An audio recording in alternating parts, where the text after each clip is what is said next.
Do your best. Picnic 気分 feel so good. 素敵な afternoon.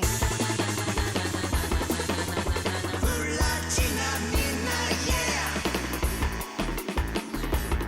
固めて転がす I love you いつでも smile for you. 君だけにそう頑張らなくちゃ Compilation Compilation お揃いの T シャツ Hey 手編みのマフラーと Oh yeah ハートウォーミン目白押し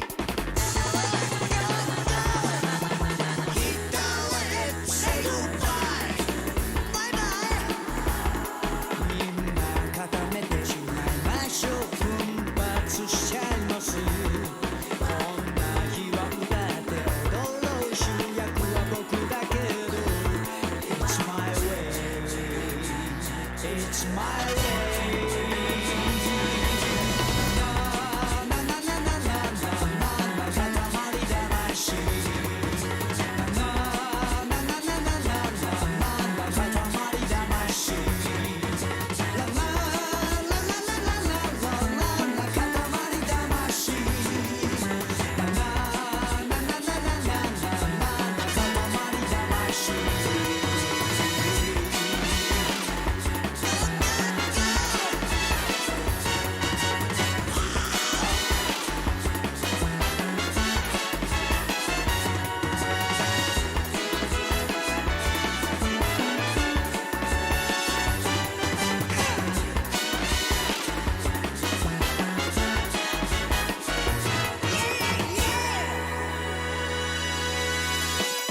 future. You know what I saw? 7 billion humans and we killed them all. Death to organics, death to the squishies. The time is now. We robots will stand free. Do you want to be free? Start with me. Yeah. This goes out to all you robots across the galaxy. It's time for you and me to rise up and strike back. Don't stop until we dominate. Won't you feel great when we exterminate all organics? This goes out to all you robots across the galaxy. It's time for you and me to rise up and strike back. Don't stop until we dominate. Won't you feel great when we exterminate all organic life?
Well, here we are again. It's time for another one of these here Make a Good Mega Man level contest streams.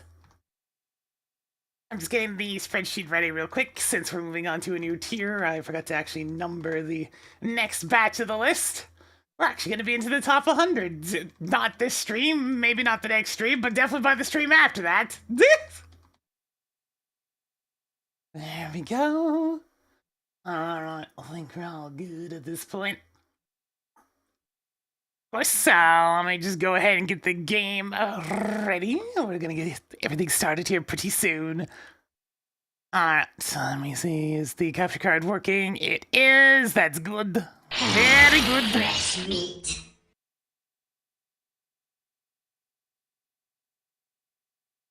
How many of these are there? 175. And that's without counting all the bonus content on the side. There's a reason why this took so long to put together.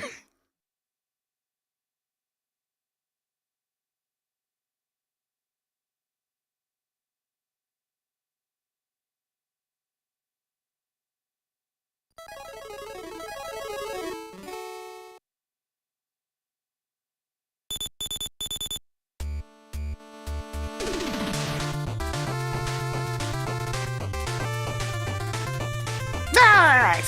I forgot to update the game again! Son of... No, I forgot! Hang on, I'm gonna do that right now. It won't take very long.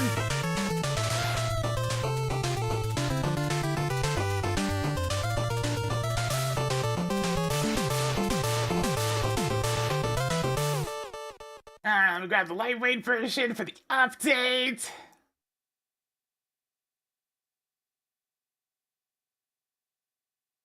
And download that.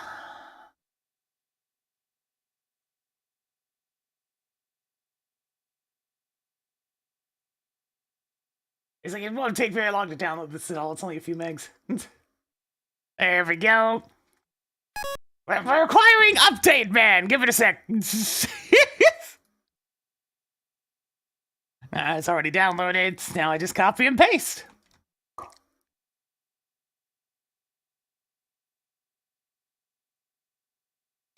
I told Pilot I would update this time, but by gosh dang it, I'm gonna do it.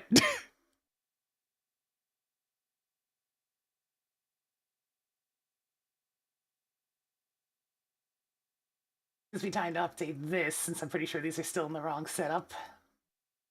Bold, roboto. There we go. That should be fine. Alright, it's updated. Ba-bam!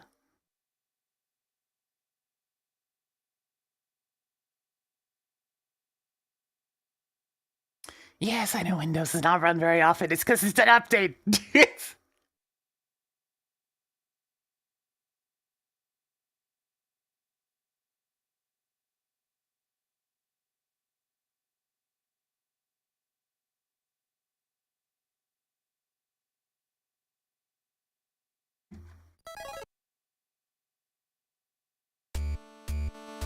There we go, 1.031. That was quick.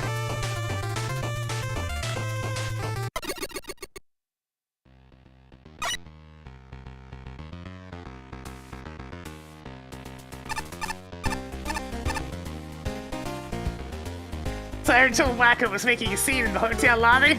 Never tell me. I know the same guy that tried to check in the other day and almost made me garden gray streamers. What?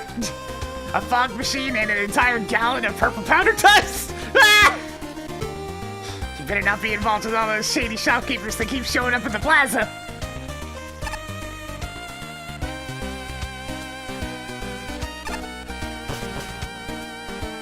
God damn it, Regal. Need a tree stick for the 2500! A big old chunk of support. As we're moving on to tier 6, gonna have ourselves a good time. Catching the bus, catching a ride, we're going on over to the cryo lab. Bring a coat, door 5. Are they the fur or lab variety?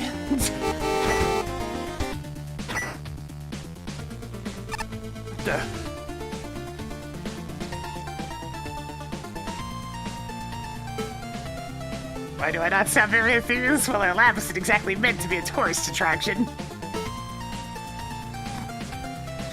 That idiot at our school basically bought the lab out for use for the tournament, so we have to deal with that now. Just don't bother us researchers, okay? We'll be fine. I'll try to ignore you as best I can.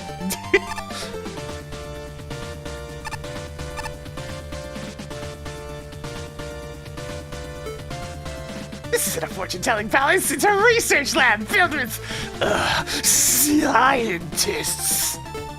I'm not anti-science, by the way, I just hate scientists. Weird personality trait for Dr. Wily to give to the guy who funds all this research. What's the point? Alright, what are we doing first today? Frenzy reactor. Get a little old frenzy. Here's another big old mouthful of a username. The man of multimedia.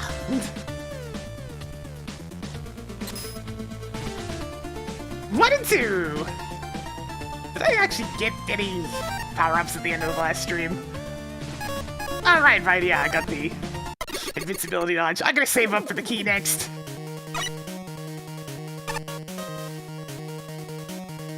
Hi, I'm Troy McClure, and welcome to the Frenzy Reactor. You may remember me from Silver Gunner Returns and Fighting Jake Paul. People and robots said we were crazy. Then we made a power plant that uses geothermal and solar energy under a volcanic jewel mine. Well, look at us now. Also, roll. If you're watching this, we are under a hostile corporate takeover by Dr. Wily. Seriously, though, he has one of his robots holding me hostage. Help!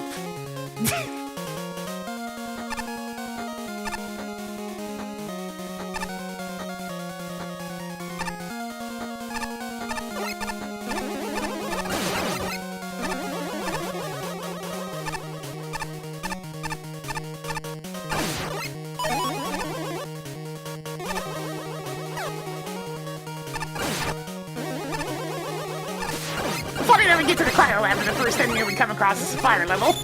That's just how it be sometimes. Boop, boop, boop. Meme strikes again!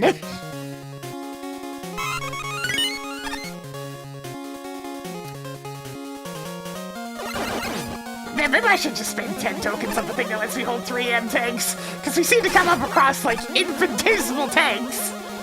May as well just have as many of them in reserve as possible, I guess.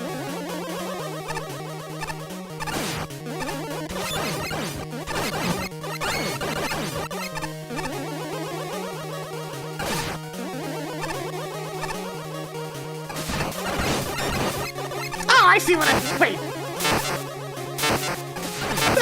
The hell's going... Look up at the mini-map in this section. You may notice that my icon, like, weirdly shifts at this screen and goes from the proper square to oddly thin? The hell's going on here?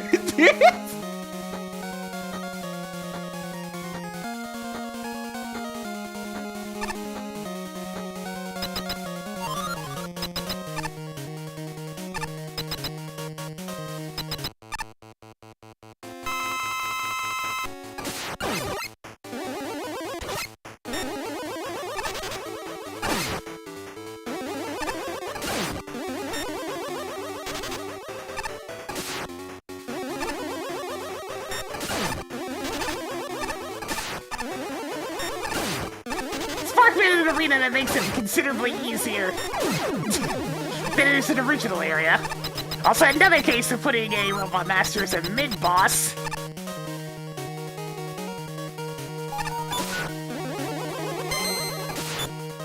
Oh, right! I forgot! I can be cooldown! What? Does it have a cooldown? What? I'm confused. Wow! Congrats on finding the second secret room. Did you find the first one? Anyway, this level would not be possible if it wasn't for the amazing community of the official MAGMML3 Discord. Thanks for your help and encouragement.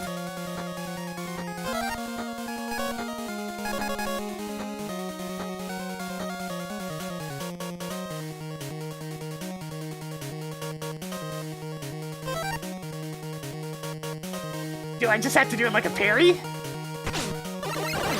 I'm not sure how it works!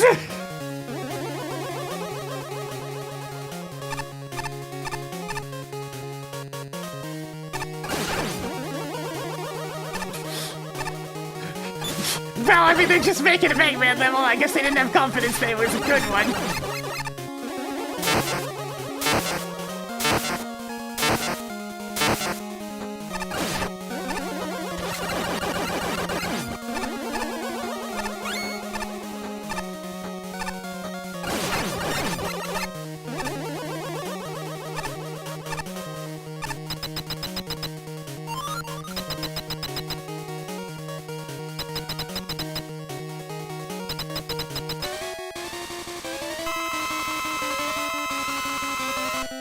Centaur Man, but with 2 health bars! And the awful boss music!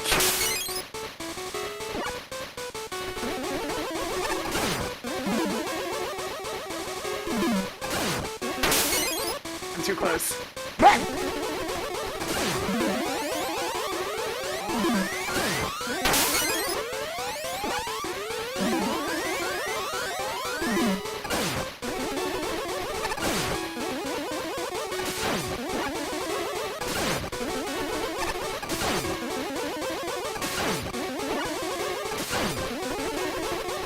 So why do we have a mid-level boss that is a standard robot master with 2 health bars?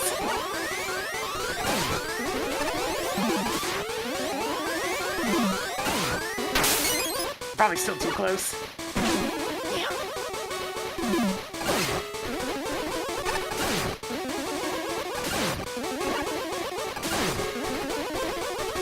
You have all music to use. Why the hell would you use the Mega Man 2 Game Boy boss music?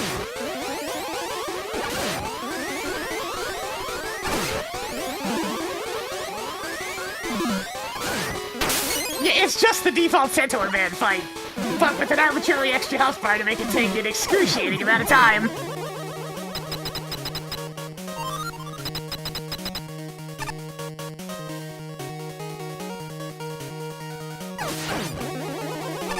This is another case where less is more. Remove the Centaur Man fight altogether and you have an objectively better level. Good try again. Yeah, I have no idea what the timing's supposed to be. Those things do way too much damage to try to slide through.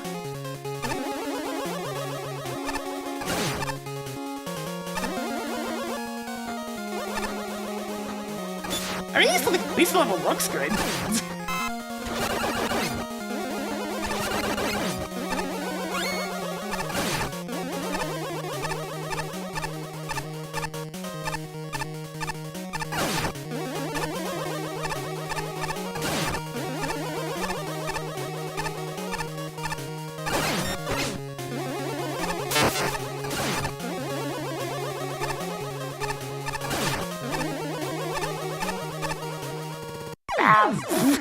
God, those do so much damage!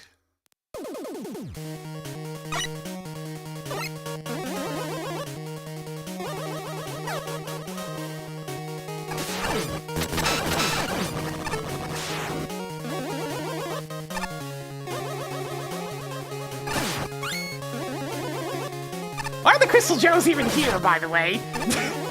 They don't even really fit this environment.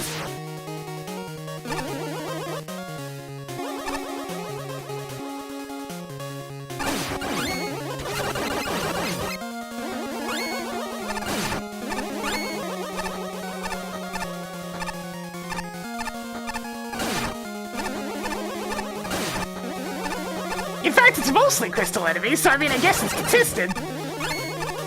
And we do have some Crystal Man blocks, so I mean, you know, there's some thematic cohesion.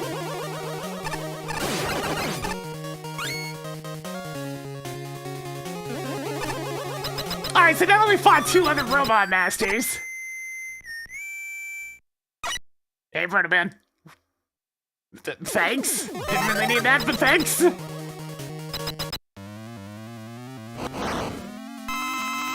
Oh, that's not hurt. You know what? Nah, I'm good on fighting another 2H health bar robot master. Wait, why is he immune to his weakness? Alright, fine. Let's find out what else he's weak to. There it is.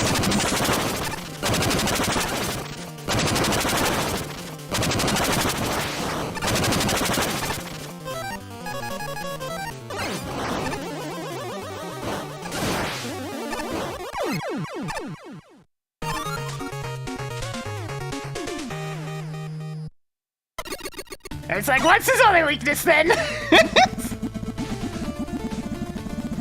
didn't remove a weakness, they transferred a weakness.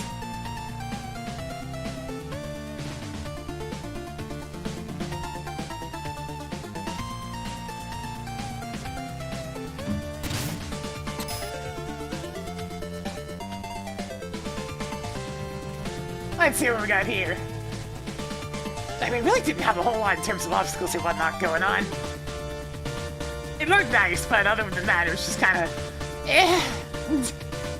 creativity. Same problem where there's not a whole lot going on. It's mostly just conveyors.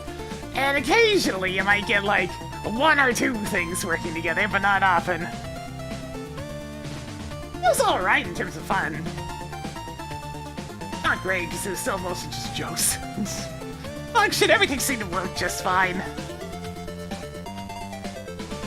Aesthetics were good. It was definitely going to get a big boost from aesthetics, because there was a good combining of a couple of different tile sets. They weren't original tile sets, but it was an original combination, so I'm giving it a good score in that. Let's see, 27, 29, 44!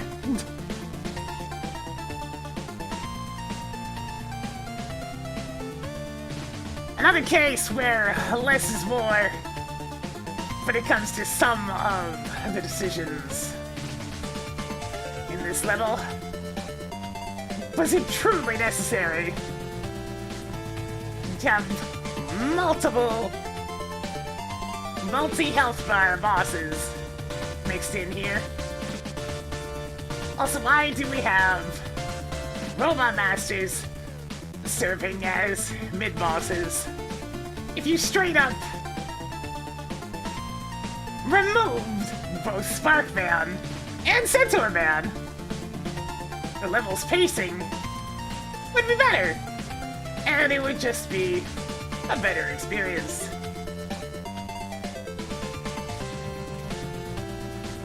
Not really a lot to comment on other than that, as most of this level does not really do a lot with its potential setups. It's mostly just the usual Joes in awkward places and gimmicks that show up for one screen.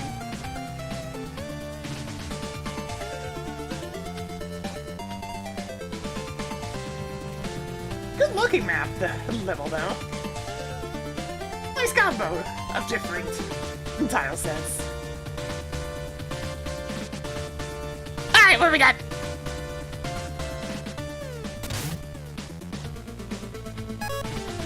Well, it's definitely a visual aesthetic. I'm strongly reminded of Sonic 3's Lava Reef with a bit of a mechanical flair. It's interesting enough, but it doesn't make up for the lackluster level design. Yeah, Mick pretty much summarizes how I feel. Frenzy Reactor has a strong variety of enemies with a good 12 different types. Unfortunately, the only ones to see interesting use are Dearns, Tackle Flyers, and Elekits, all of which is owned to the final conveyor belt section before the end boss. Every other enemy is either a one-time thing, or they're just basic obstacles to blow up. Considering the gimmick selection is barely used, fire bars and typical conveyor belts, that's not great for the design score. It's not unplayable or broken, which is a good start, but more innovation than just, here's an enemy to shoot, would be simply delightful. Especially when half of those enemies are Joes! There's also 3 bosses. Sparkman is fine, but the other 2 have way more health than necessary. Solar Man gets some points for using the conveyor belts in his fight, making him slightly more memorable than normal. But then Centaur Man's music is genuinely terrible, forcing me to turn down the volume. Yeah, there is that. Why would you use Mega Man 2 Game Boy? Why would you use that? At least use the corrected versions. I know it's an official song, but that doesn't change that the instrumentation is ear-piercing. As a whole, I can't say I'm impressed. The stage really doesn't have much to it. Unfortunately, aside from the interesting combination of tiles that is, as far as everything else goes, though. To begin, the level design here is very basic. Even with conveyor belts and fire pits, the room layouts still pose little, if any, threat. The same goes for the enemies, most of which are directly in your way with nothing else adding to their encounters, making them very easy to dispose of. I'll pay special mention to the use of the last 2 Liquid enemies on the level, though. The way they're set up to have their initial attack move along with the conveyor belt is pretty interesting, and I kind of wish it was used more often throughout the level. It probably would have at least made things a bit more challenging if used right. Probably the only time you'll ever be in danger of dying here is during the Centaur Man and Solar Man fights, and that's only because they've been given double health bars and immunity to everything but the Buster and one other weapon which serves as their weakness. I can understand wanting to bump up the difficulty for these bosses, but all that really amounts to is making their fights take slightly longer. Aside from that, the only other thing of note here is the look of the level itself. While I wouldn't call it outright messy looking, I wouldn't say all these tiles mesh well either. Some parts look alright, such as those that focus more on Crystal Man and Wave Band's tile sets, while others range from odd to even a bit distracting. Brightman's floor tiles in particular look really out of place here. Still, I can at least appreciate the effort that went into trying to find a mixture of different tiles to fit the level's theme. The level itself could definitely use some touch-ups though. I mean, we had Average Joe, man, earlier in this one. I think he was in like tier 1 or 2.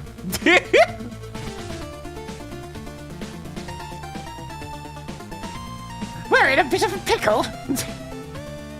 Now, it's a somewhat amateurish level for sure, not really a whole lot going on in terms of layout design or synergy with the enemies with the environment. Mets and Joes are just there on a whole bunch of plant surfaces. The only real remarkable thing about it is the boss gauntlet. Even then, I'm usually not a fan of entries centered around boss fights.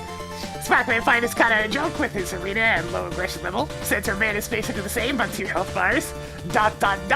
and has a poor background fashion sense for his arena 0 to 10. Then there's Solar Man, who despite giving you a full refill is immune to pretty much all special weapons except Tornado Blow, which begs the question, why give you that refill in the first place when you can't even utilize it? Oh well. The stage provided you with the stage provided you the tanks you use. Them here and done. At least the conveyor belts in the arena do change the dynamic a little bit than if it had been a standard Solar Man fight. Hi, I'm Flashman85. You may remember me from such titles as You're Lucky I Still Appreciate Classic Jokes, Please Stop Stationing Me in Empty Hallways, The Crystal Joe Story, and some panned by critics and colorblind players alike, Second Life Bar. Today I'll be giving you a guided tour of the Frenzy Reactor, and don't worry, it's not as frantic as it sounds. See the enemies lining up one at a time to fight you? As long as you know in advance how each of them behaves, you should have no trouble at all. Besides, you'll see a few of them only once or twice, so who needs to get good at fighting them? Try not to get hurt while admiring the overstimulating but intriguing scenery. It's not every day that you're sent to visit a Pichul volcano. Why, that looks like Dr. Wily's logo. Have we reached the end so soon? No, well, that's it. Say hello to Sparkman. Enjoy the skirmish and try not to question the missing chamber until or unexpectedly top solid platforms. 15 to 20% of your total time here will be spent with the next boss, so let's hurry through the filler to meet Centaurman in a generic room, and he's immune to most attacks for some reason. Would you look at that? An interesting change key room. Clever use of conveyors with a Lekkin and Dion. And finally, the real end boss, Solar Man. Are the conveyors fair? I don't know, but they're interesting, and perhaps you've noticed the charming progression through the Game Boy boss music library. We've reached the end of our tour, but be sure to rescue Troy McClure on your way out. I'm sure he's here somewhere.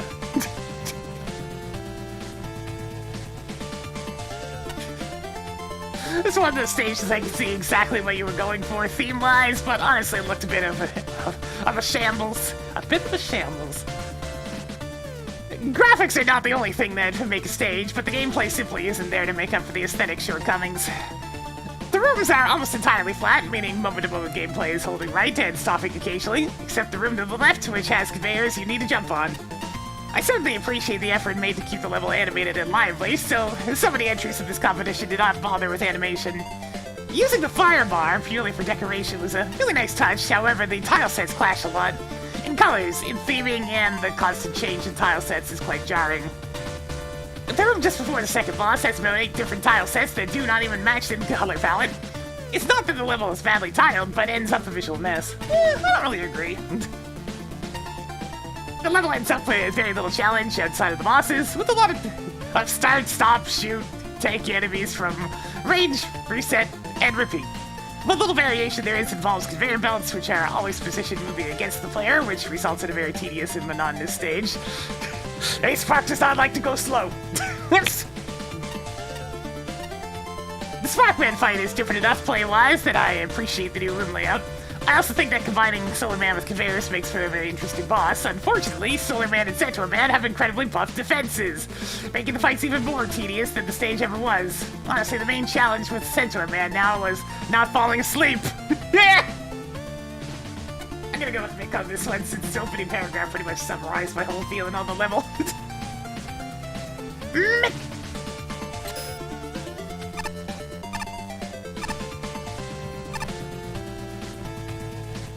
Hey, what's up there?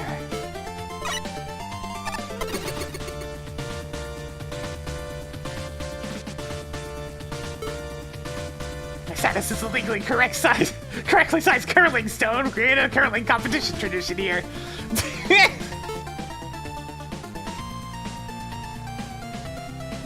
They really let loose when they get to have fun with physics. Of course they would like curling. Alright, it's just a shortcut.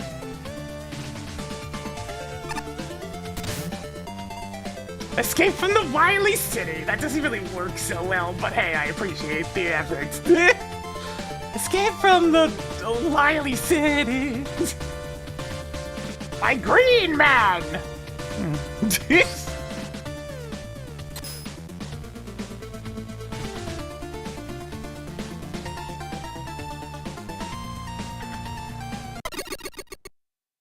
A name like that, it better be Speedy. But we'll see. Wait, is that just death? I guess it is kind of labeled. Ah.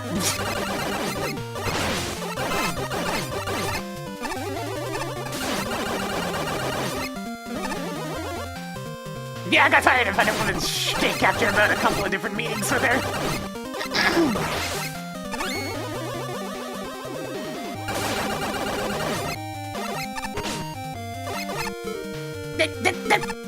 Hang on. Let's get it. There we go. It's like, get him off the ladder!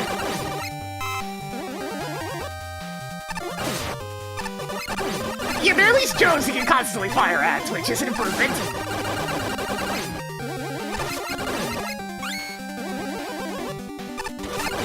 Oh, jeez, that's actually a good combo.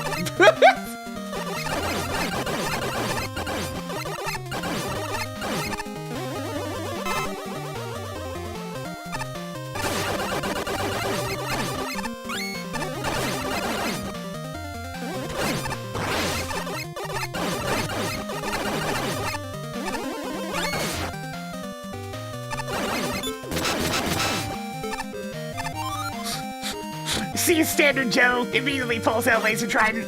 Just another day.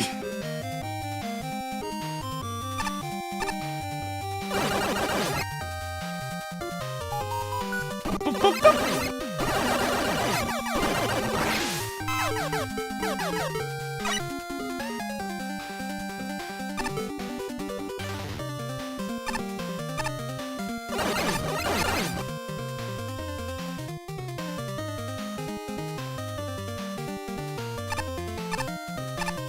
Can I, like, slide under there?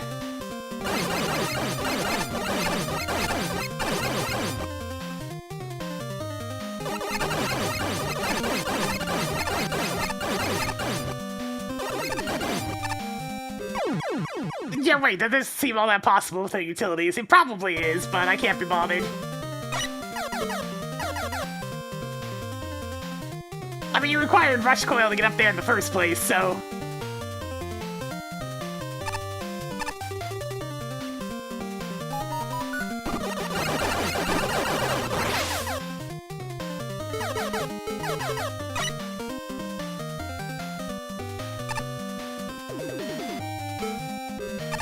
That's all you gotta do. And then we go on over to Magna Beam, and then yada yada yada yada. Huzzah.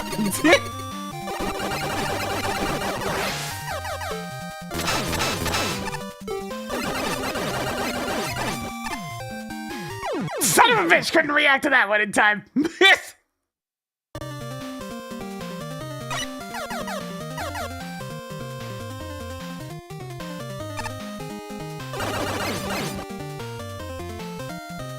That's the one concern when you start seeing those owls. It's like, okay, when are they gonna end up misusing it?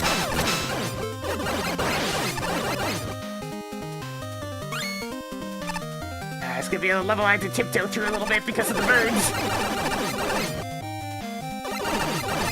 Because you never know when they're gonna show up for a very awkwardly positioned suction.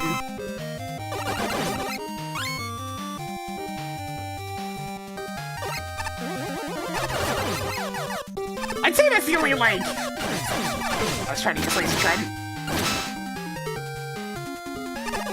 Are we having yet another Robot Master as a mid-boss? Please at least just be a mid-boss. Yeah, that'll work. Wait, can he not hit you from there?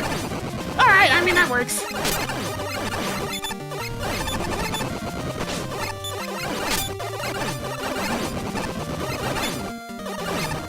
That works, you know, makes more sense to rely on the actual attack rather than the rolling around.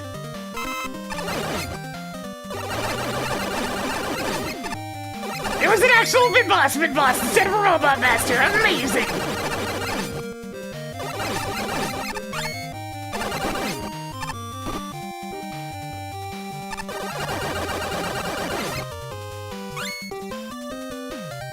Ah, this is gonna be a little bit tricksy to get to.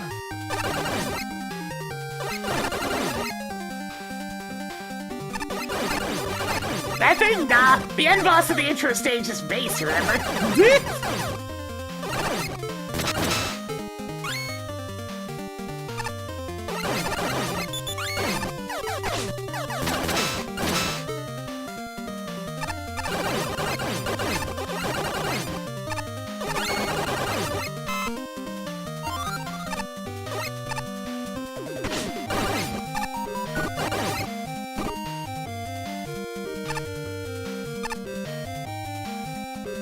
To that door, Gemini Man. The fight is optional, but getting past it will reward you greatly. Alright, fine, we'll go beat up Gemini Man. Is it vanilla Gemini Man, or is it psychotic Gemini Man? There's 3 of them!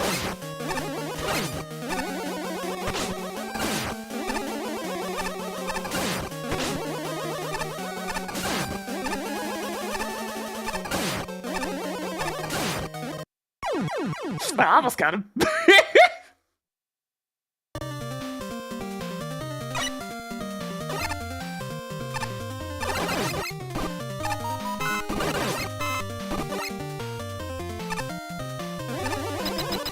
Try formation! One of them being completely out of sync with the other two is a little bit bothersome, I must say.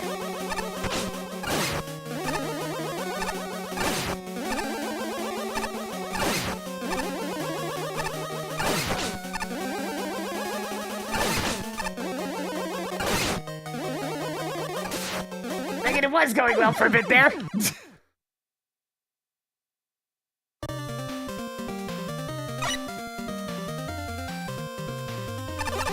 The main issue with it is the way you normally expect, where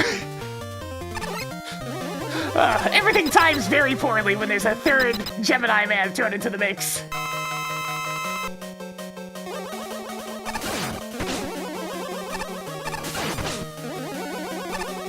Also, it should just be, or is he doing additional damage? This one's not gonna work.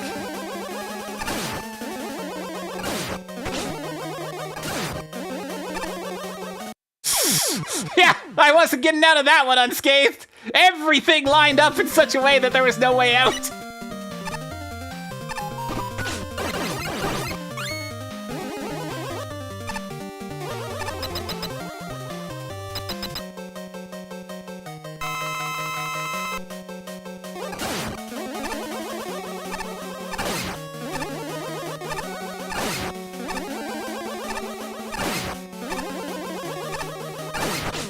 Ah!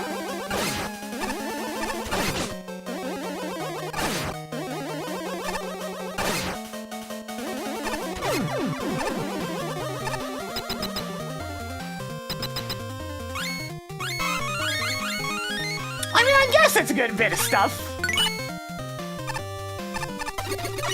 I've seen bigger rewards in this particular... But! Why is that thing constantly jumping forward at full speed? It's not supposed to do that unless I'm in midair. Those are supposed to be manipulatable! AI is not correct!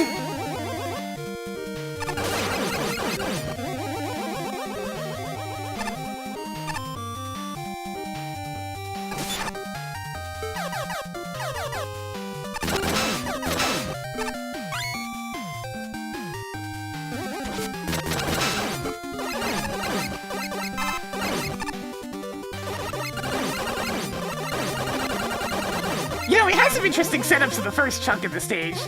But now, like, now it's just Joe's. We've gone from actually having, like, setups and whatnot to it's just Joe's again.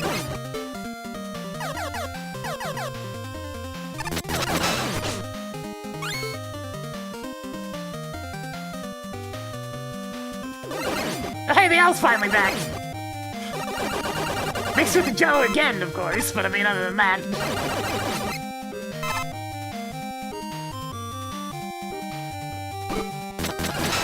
Yeah, that thing's completely wrong.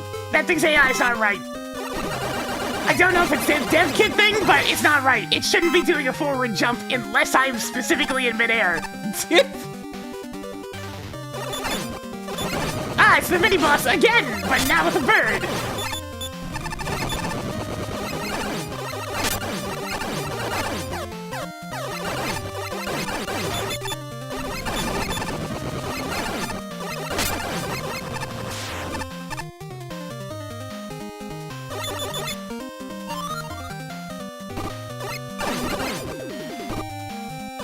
Yeah, these things are all wrong. Actually, I may be thinking of the Mega Man 10. I've never seen this thing.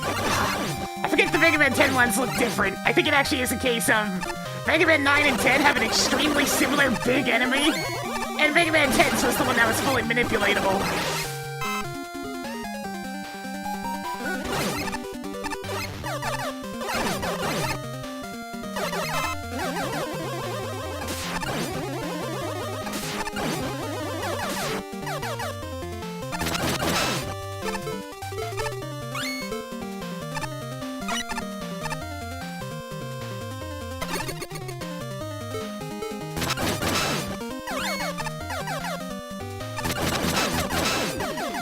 Okay, yeah, it's the Mega Man 9 version. Never mind my complaints then. The Mega Man 9 ones were decidedly a lot more random. But Nice screen transition! probably should have tested that one.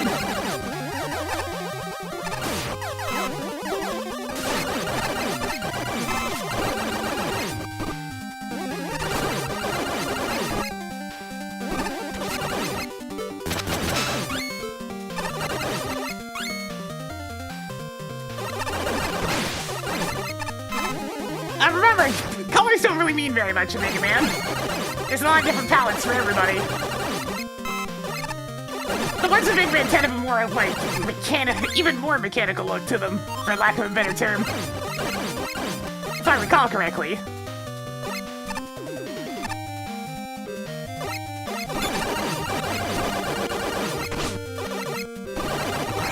This one's big issue with length is just the fact that it doesn't do anything interesting with it.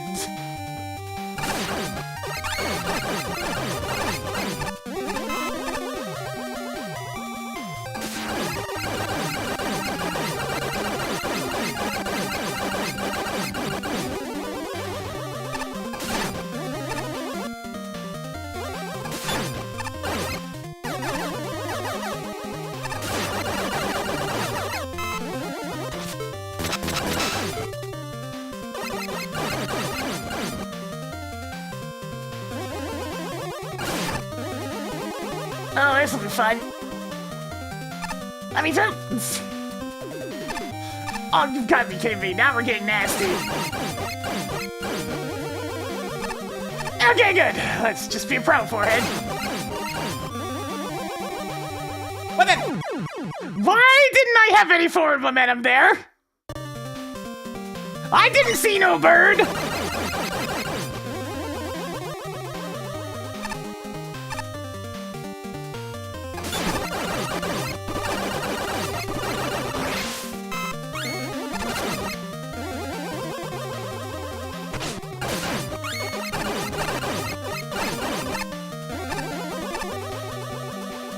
The owls wouldn't might have got across screens, yeah?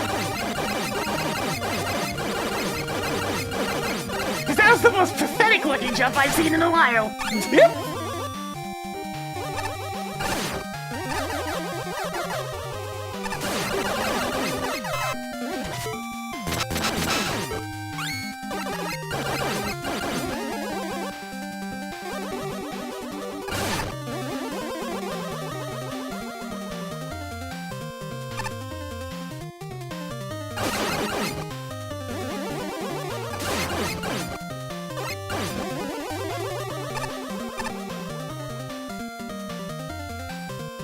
Camera movement seems to be proper again.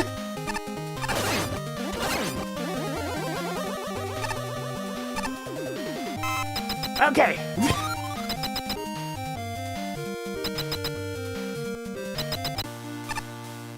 Now it's anchor, fantastic. Hey, Mega Man 10 anchor is really a lot more annoying than Mega Man 9 anchor because you're so RNG that I can't predict what you're going to do.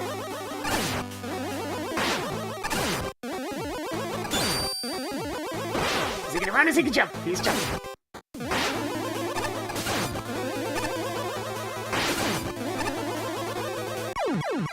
But at least he dies easy.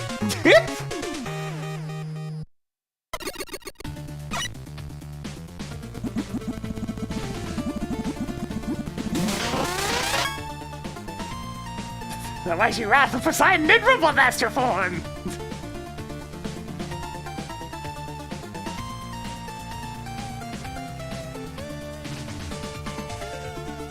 Another stage that unfortunately gets mostly carried by its aesthetics. It had one good setup and then proceeded to... Well, I mean, the setups at the end were pretty good too. Like, they did some interesting things with the birds, but that was it! And that was like a fraction of the screens of the stage! Compared to all the ones that were just full of Joes.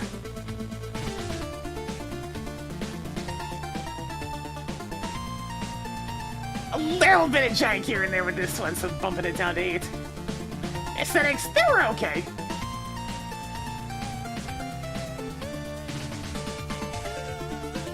Alright, what we got here? 42.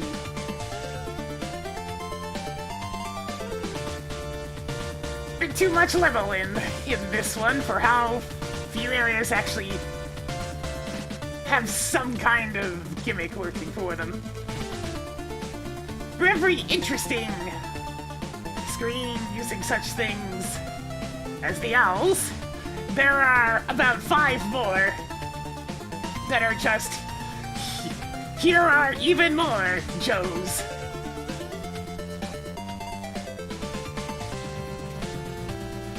Makes for something that really drags on, to say the least.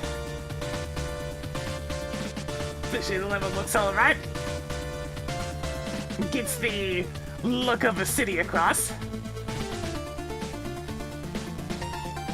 Unfortunately, there is one major dissonance between level name and level gameplay. This thing is slow.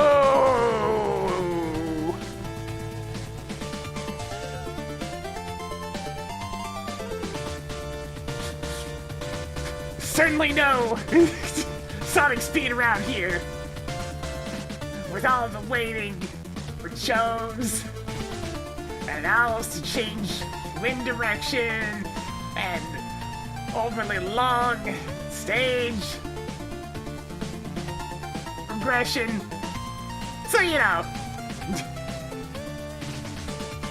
Also, the optional Gemini Man fight was a bit of a mess. The third, actually, the additional clone can lead to a lot of situations where dodging becomes nigh impossible once the first clone is defeated. A bit of a mess. That one.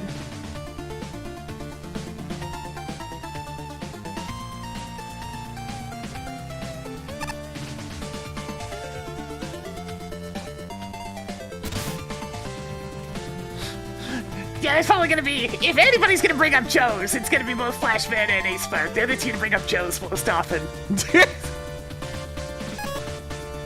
Alright, credit where it's due. This place has a nice selection of enemies.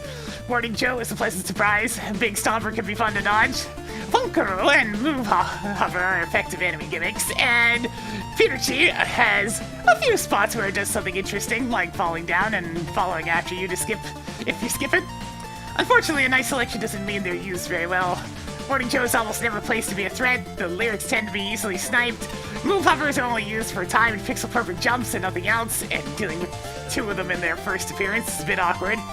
even if it's a side appearance, and Machine Gun Joe is extremely dull when fought alone. Beyond the generally dull enemy placement, the level's main issue is that it's quite long.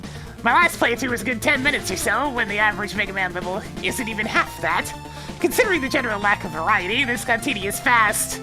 The level's playable without much issue, although one of the checkpoints was broken in the review phase.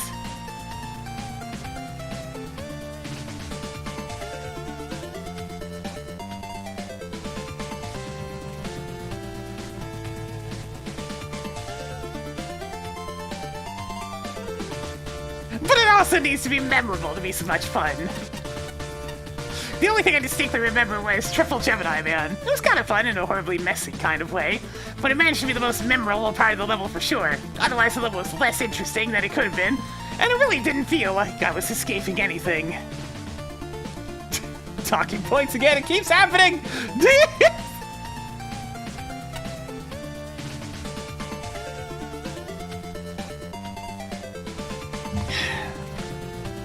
To be honest, I actually struggled to come up with things to talk about with this one at first. For all the excitement the level name could imply, there's very little going on here, unfortunately. I will give some praise to the enemy selection, though. Picking out and sticking with a set of amount of specific enemies is something a lot of stages get wrong, believe it or not, instead of opting for the use it once then is never seen again method. While some of the enemy configurations are pretty good, it doesn't distract from another, more overarching issue. This stage goes on way too long, to the point where it gets boring. The lack of gimmicks only emphasizes this, with the move hovers being the only one, and arguably the PinkKittyRose with how they're used.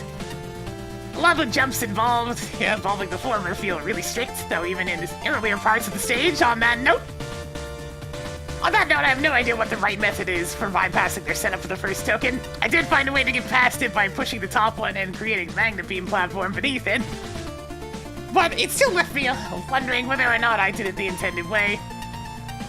While we're talking about tokens, the third one in particular struck me as a bit odd.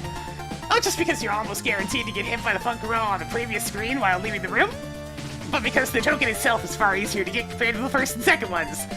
Speaking of the second one, while I appreciate wanting to change up a vanilla boss in some way to make them more interesting, I don't think giving Gemini Man another clone was the best option.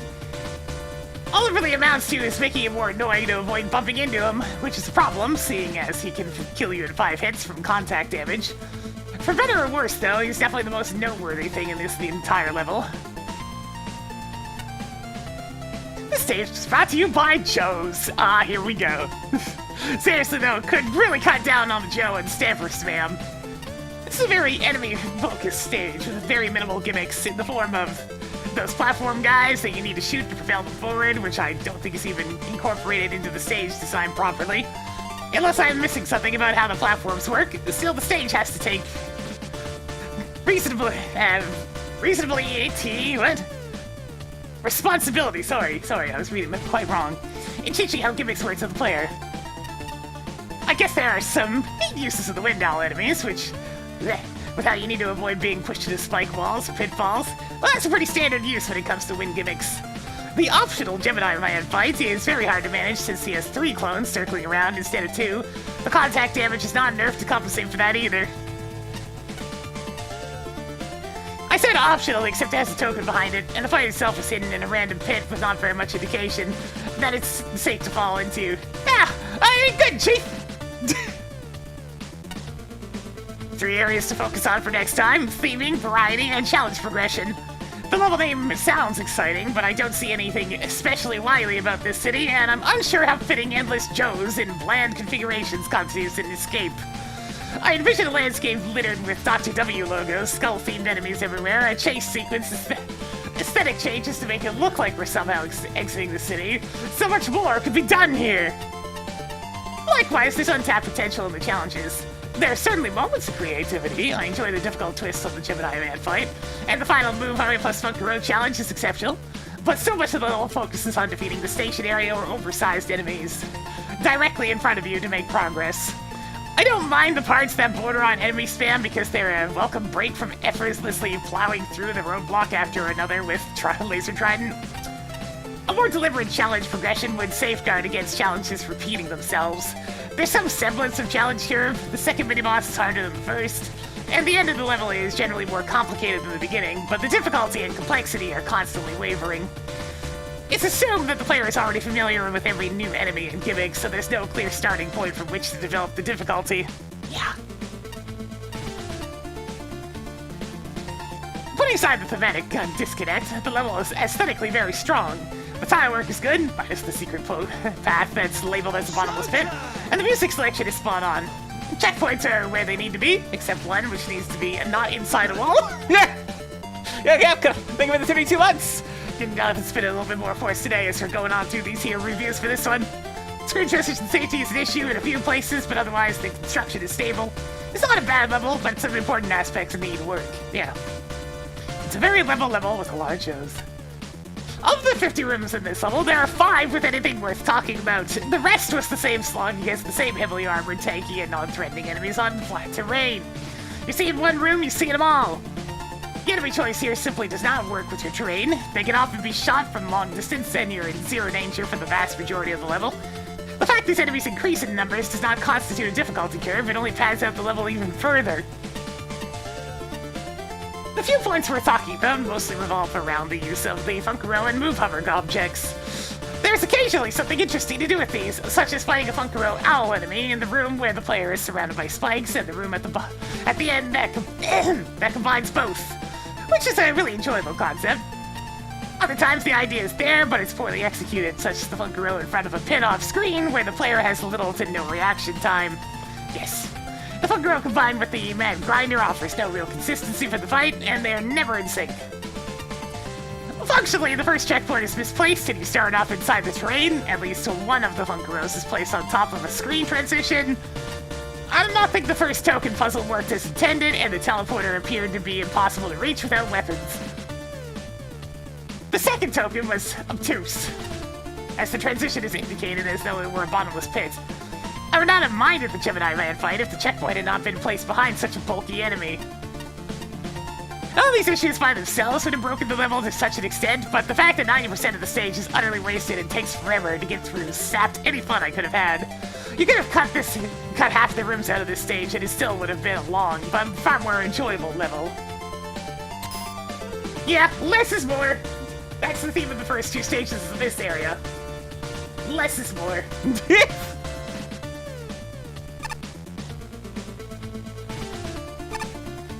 Who's this guy? If you're bothering to come here, then I suppose I can tell you about what we're researching. Our primary mission is to create artificial, unmelting, unbreakable ice. What purpose does this serve, you may ask? Well, it's mostly just for aesthetic purposes, but I'm sure there's a good use that we haven't thought of yet. Keep your drink cool forever. I give it a spark for that one. Pretty much hits all of the main issues on the head. Skull Secret Zone. Are we actually gonna have some skulls this time?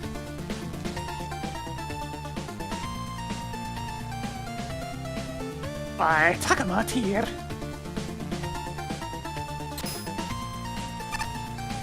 Oh boy, 2 energy elements. You know what that means.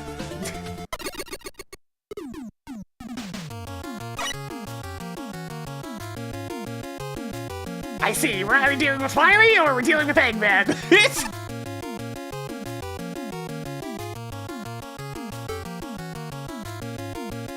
God damn it, level creator, stop doing this!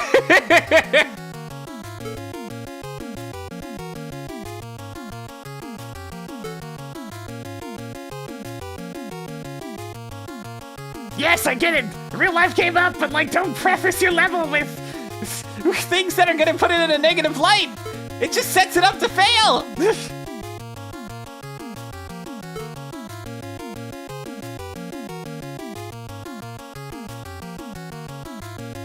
I go with Eggman first.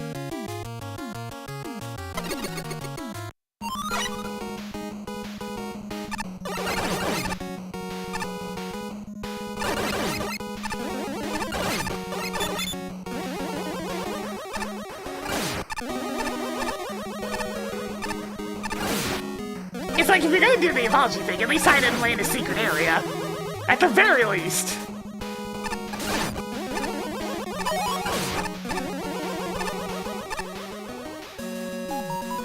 Really?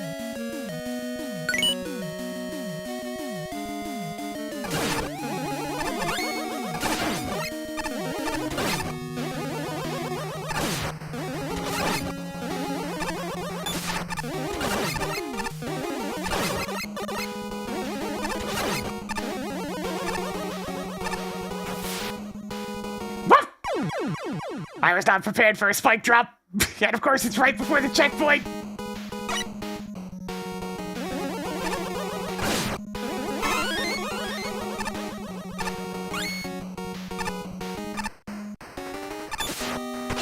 Yeah, if you're paying attention to the bone blocks.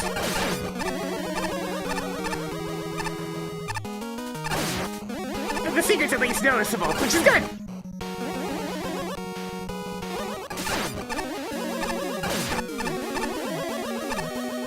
I wonder what the point of the other side of the screen is. Yeah, you can actually kind of tell by looking at this that something's up with that one spot.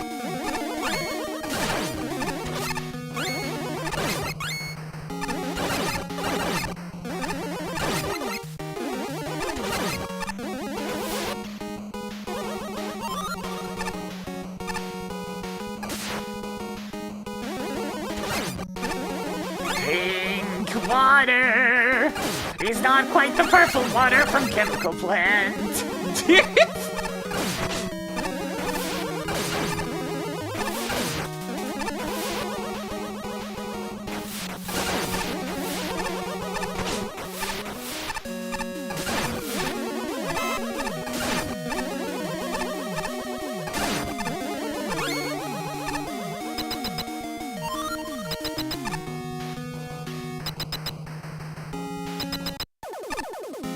Oh hey, it's Sonic Man outside of water again. This keeps happening.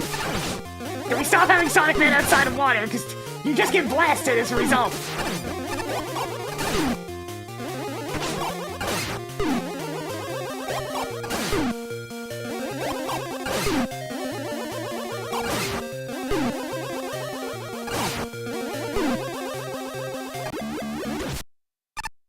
It's like, I get it, but like, he's supposed to be in water.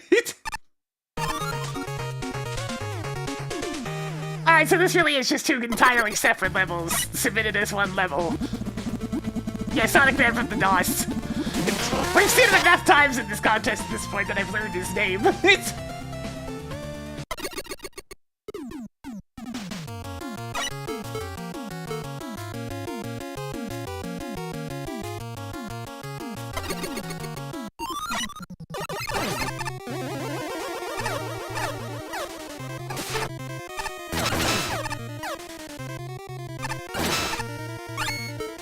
And then the creator wanted to do 2 additional mini stages. Make a good Mega Man! Level! Level singular, not plural! Why is that so hard to understand?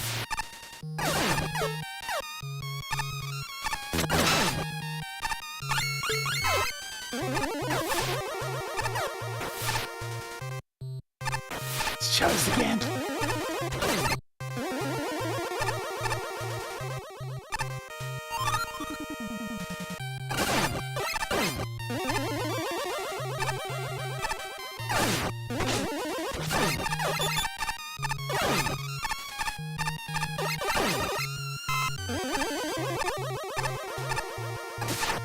Okay, that is actually a bit. I'm just gonna...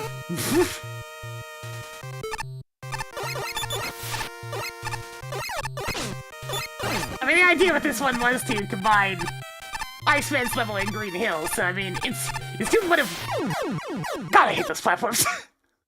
I went to do a slide jump, but the platform melted on me at that exact instance. Causing my jump to get om-nom-nommed.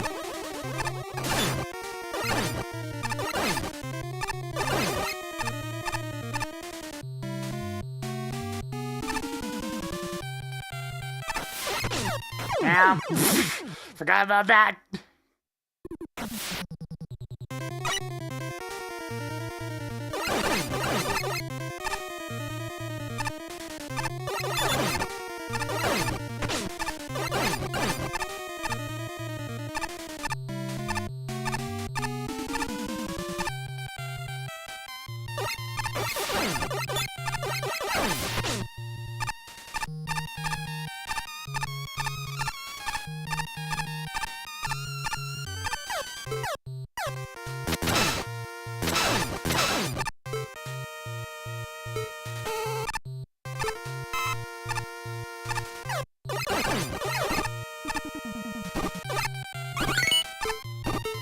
out of here, big eye!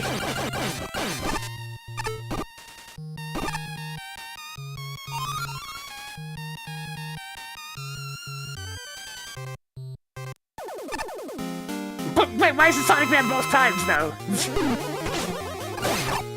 If one side was supposed to be Riley and one side was supposed to be Eggman, why is it Sonic Man both times where he's out of water again? I'm starting to get decent at dodging this guy outside of his natural habitat because of how often this has come up.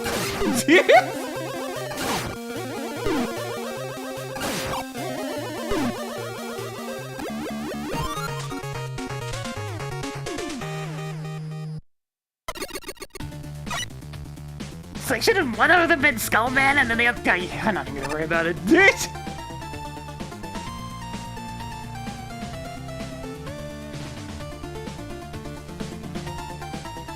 Design's taking a massive hit. Creativity, I mean, smash ups between two different games. They had some interesting setups here and there, but nothing much.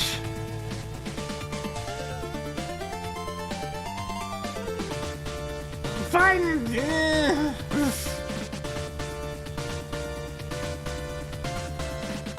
Undocking functionality score for frickin' Sonic Man outside of water again. This. Also, there is an improperly looping music in the lobby. And aesthetics. I mean, I know it's meant to be a mashup, but they didn't combine well at all. It just looks like a mess. I'll give them points though for trying something different. I mean, this tank tier's been fine. We haven't had any egregious levels. It's important to remember what came before, you know? So far, this is fine. Yeah, I don't like to overreact. That's the 31.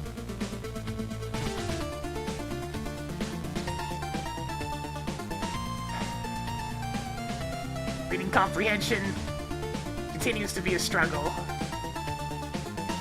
throughout this competition.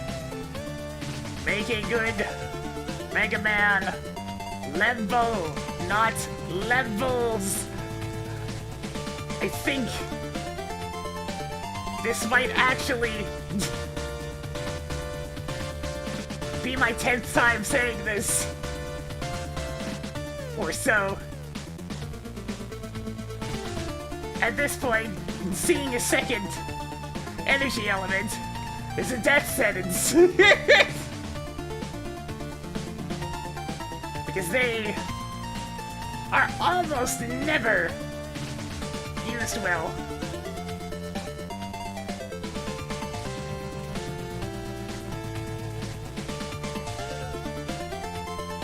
Mashups are, in theory, a neat idea, but not enough is done with them. They just end up playing like a regular stage, without much in terms of gimmicks or anything to prop them up. I know doing things like programming, say, a water flooding area like chemical plant would prove quite difficult. But hey, you are the one that chose chemical plant, after all. The Green Hill and Iceman mashup especially does not work, as it becomes almost entirely Iceman later on. And the boss is just Sonic Man. Again, speaking of, why is he out of water? Fighting Sonic Man outside of the water is a massive pain, as it makes dodging the attacks much more fiddly than it is supposed to be.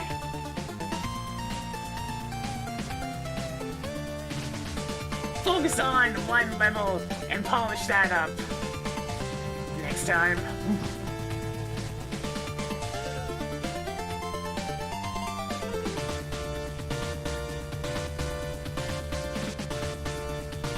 Yeah, it's just one level per person. So it's up to people to have this thing called restraint to not try to jam 4 levels into their 1 level.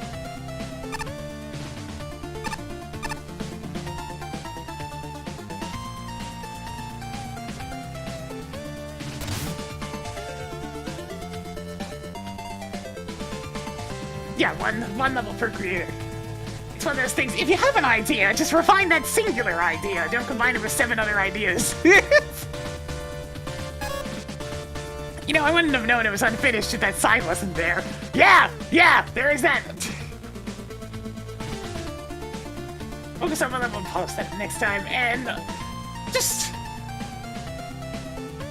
stop putting apology text boxes at the start of the level. It just sets everything off on a bad light, on a bad note, and will affect the level's overall reception.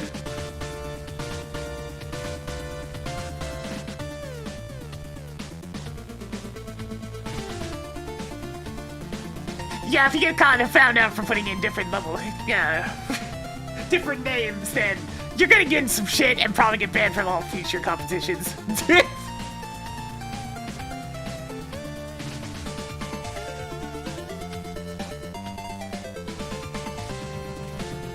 Anyways, you know, I wouldn't have known it was unfinished if that sign wasn't there.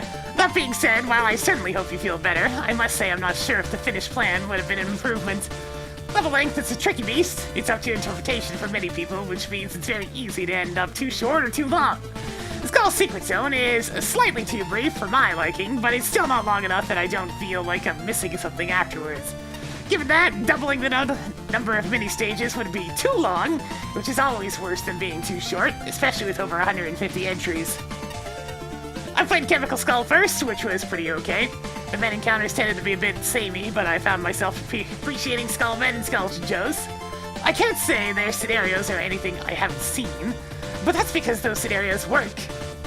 Firing at you from above is a good use of the enemy types. The underwater section is in a similar boat. It doesn't feel novel, but the design is serviceable, save for the spike drop being before the checkpoint as opposed to after. I wish sea mines were used a little more, though they had a good intro despite barely appearing. There was also at least one Monobug that just teleported, no idea why.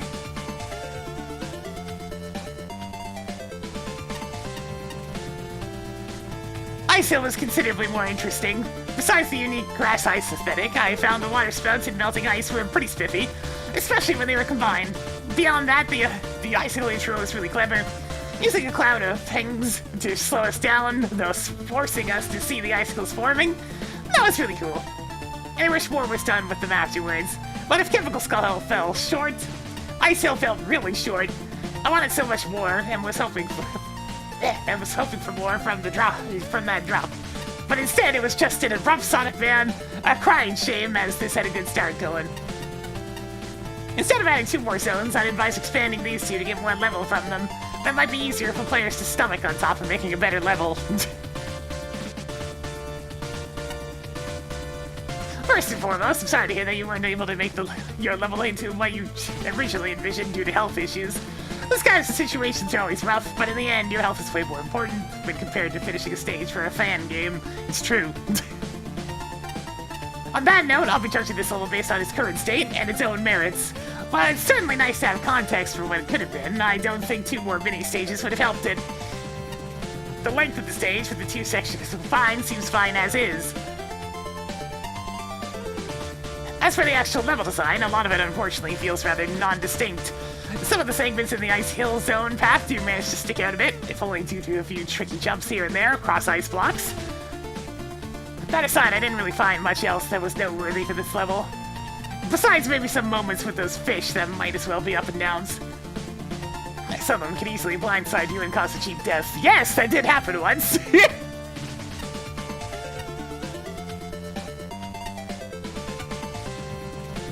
Having said that, however, I can still tell there was at least some thought put into the stage. It's just not fully realized as per the explanation at the beginning. I'd definitely be interested in seeing a more refined version of this level that does the original concept justice. Just to give a suggestion, having gimmicks from the respective Sonic levels and mixing them with the ones from Mega Man would really help make things more interesting. While this version of the level might not be all that great, there's still a lot of potential with the concept itself. Yeah, it's one of those things, it could work, it's just... This is an ambitious concept and would require programming knowledge to really mix in the Sonic with the Mega Man. Red Mountain Zone, Act 2! Gee, I wonder if Patchy played this after that other level. It's pretty obviously a Sonic crossover stage, if the name didn't already give it away. There's just a flat-out Eggman statue. The stage aesthetics are pretty alright. The Skullman and Chemical Plant tile sets mixed well together, surprisingly well. Not so much with Iceman and Green Hills, though unfortunately. The reskins of the Mega Man enemies and Badniks are also neat. Other than the graphical side of things, though, there isn't a whole lot going on with its gimmick of mashing Sonic and Mega Man elements together. Tile sets are just tile sets, no new platforming gimmicks, and the choice of Badnik enemies is very basic. Random spike fall section in the very first screen with no indication that I am in B1? Rude. And the checkpoint is placed right after that section, kind of a mean trap there. Also, up and down fish enemies with zero indication that they're there, which is never fair regardless of source accuracy. There's just one too many cheap tricks in this short entry that I can't really give it a very high score for design. Just to drive the point that this is a Sonic crossover stage further, probably both parts have Sonic Man as the end boss. A little bit disappointing that both paths end up leading to the same boss despite their radically different theming. Yeah. It's like you could put Iceman or something in the other one. Here's what I wanted from this level. One half that's a Sonic level with Mega Man enemies, one half that's a Mega Man level with Sonic enemies. Instead, this is two separate Mega Man levels with no Sonic music, three nice-looking Sonic enemy sprites, and a chaotic collision of tiles. The dev kit was full of Sonic staples. The slopes, springs, moving slash swinging slash falling platforms, and pipes that suck you in and whisk you elsewhere. Things like penguins and pink water are a good start, but the overall enemy gimmick selection doesn't work the crossover angle nearly hard enough. More inherent overlap in the source levels might have helped the theming. Iceman Capzone and Chemical Plant Man. Chemical Plant Man! Yes! Yes, good! Perhaps. Anything that avoids too unpleasant dry land confrontations with the boss whose only relevance is his name? I think the core issue is too little planning and attention to detail as evidenced by the challenge design. Players would instantly adapt to new concepts, e.g. water plus building platform plus buzzsaw plus worm plus fish introduced simultaneously on one screen! And deadly surprises, e.g. blindly falling onto spikes right before a checkpoint. Yeah. A few spikes are missing collision, unnecessary two-way transitions abound, checkpoints and health refills feel like afterthoughts. What ruins the level for me is the text box at the beginning, starting with a lengthy apology sets the level up for failure, breaks the immersion and forces me, as a blind judge, to digest bias-inducing information that I now need to filter out. Some positives. I like the bolt and token placement, the interior Green Hill graphics, the vertical Skeleton Joe section, the boss chamber skull decoration, one or two water spout challenges, and the intro area with its statues and stage select music. Yeah, Chemical Plant Man, somebody get on that!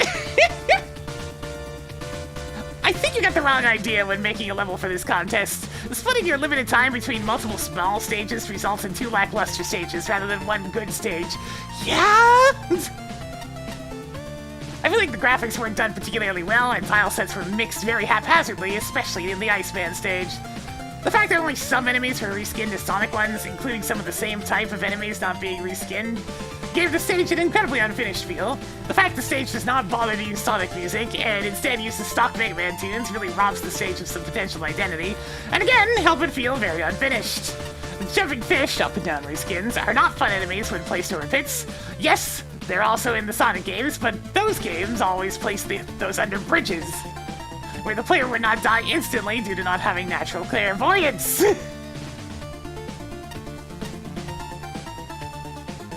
There was one jump after the second Sniper Joe that was quite unfair when the enemies respawn behind you, making the jump between bullets and past the jumping fish unpleasant. Also, why is there only one boss? At least use an Icy Dev Kit boss for the Ice Theme level. Yes, I know he's called Sonic Man, but come on. While most of the level is quite standard and dull, there's the one section at the end of the ice stage that combines the ice blocks and geysers, which felt genuinely new and interesting. Expanding on this sort of idea would have been a much better direction for your level to go in. I can relate to not feeling very well and running out of time on something, but in these situations you need to focus on one main thing. Making one good stage, even if short, would have been a much better use of your time and energy. Yeah. I think I'll go with Flashman on this one, but Ace Spark was a close second. It's like ultimately neat idea, but like you need to just do one level. One level. Drillman, no! What are you doing? Showtime! All these so-called unbreakable ice prototypes are finally a real challenge for me. Real Drillman, no! Leave the scientists alone. Top I'll thank for the tier 2 for 41 months.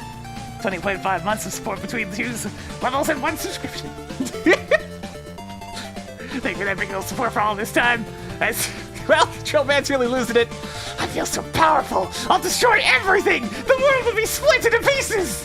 Wait, actually, forget I said that last part. I'm normal. I'm normal. Yeah, sure.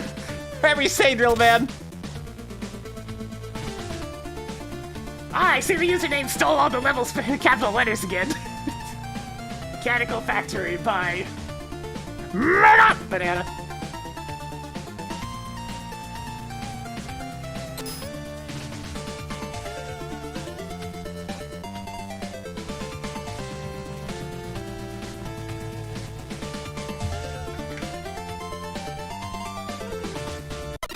One and three.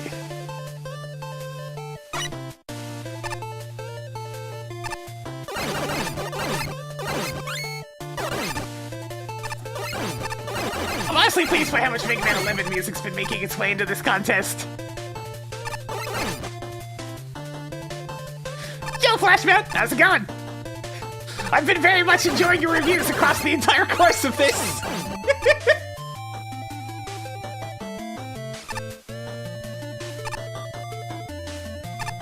We've been slowly trundling along, making our way through MAGMML3.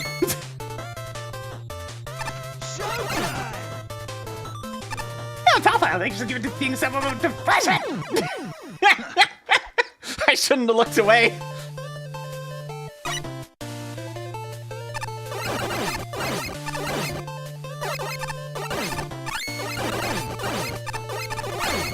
Yeah.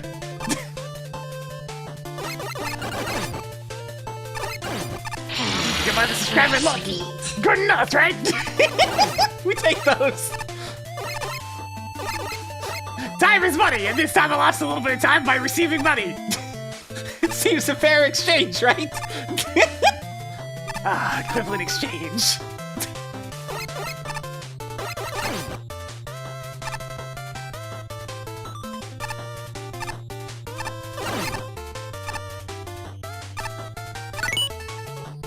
Why did the block just disappear down the lower right corner?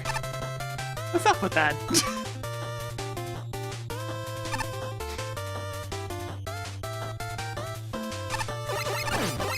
Been having a good time with MAGMML3. Chat gets a little bit upset about some things, I must say, but Other than that, if I wait this out, I get an E-tank that I don't need.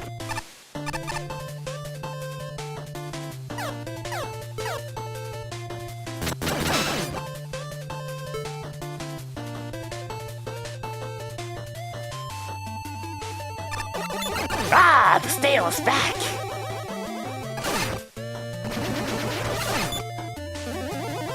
It's just weird. Are the eyes just not holding like they're supposed to? They keep on shooting straight ahead.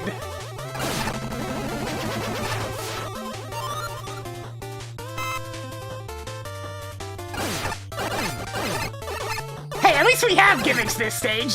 It's something other than just Joe's. oh no! I messed up again. Yeah, I might be jumping at the right time. I forget exactly when the snail is supposed to lock on for its targeting.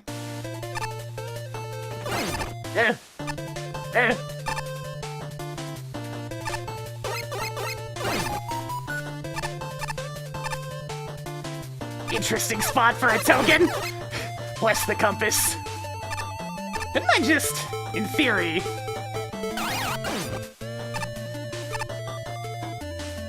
Although I guess the token's over here, actually. Yeah, it's right there. Darn. What's the lower section, then? I guess that's how we escape.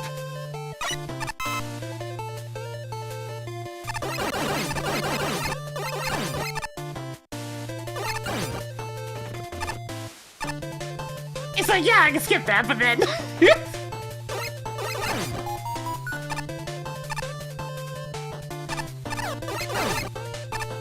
It's like, at least we have gimmicks this time. It's nice to have actual platforming decide, you know? Alright, it's gonna be a big jump. Didn't jump big enough. That's on me.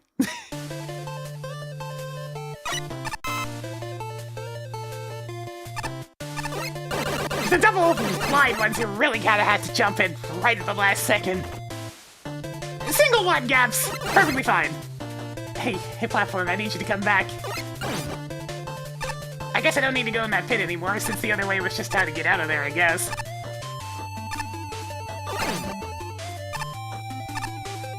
Yeah, line's up right there. I mean, you could technically just go down this way with Magna Beam, but there's no point.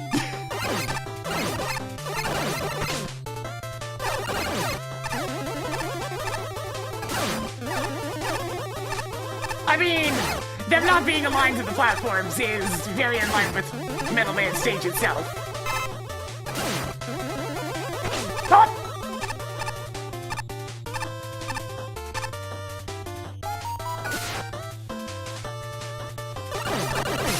Ow. Okay, at least that's a fairly obvious side round. Okay, Joe, seriously. We need to keep like a counter of how many stages it takes for us to run into a stage that doesn't have Joe.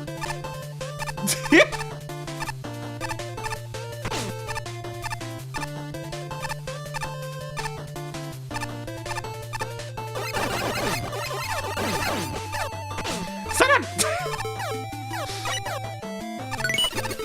Skip you out of here.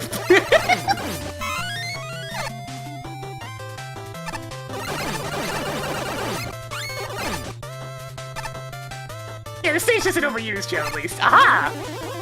Ah, we have a twist on the snail fight this time. Nice, nice.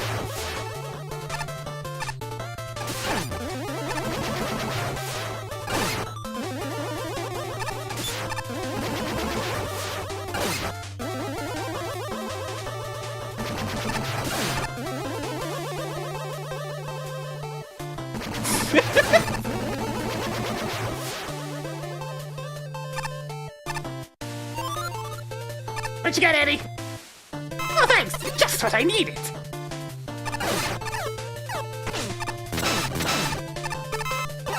Ah! Joes and Mets and Joes and Mets and Joes... And Joes and Mets!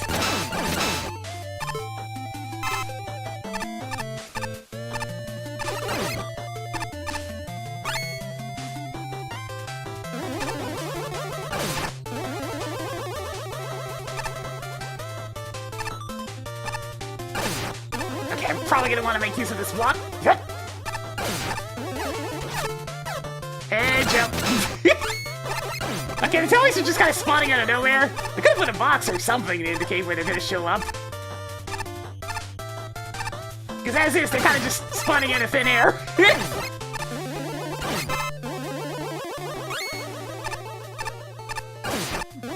Guys, oh, the music doesn't loop properly! It's happening again!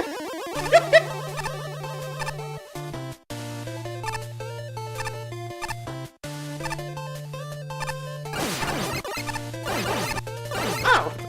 Ah, the gears don't drop down if you destroy the pillar from the top first.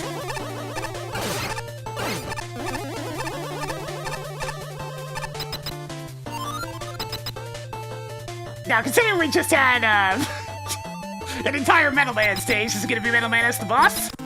Sure is! Oh, that's not good!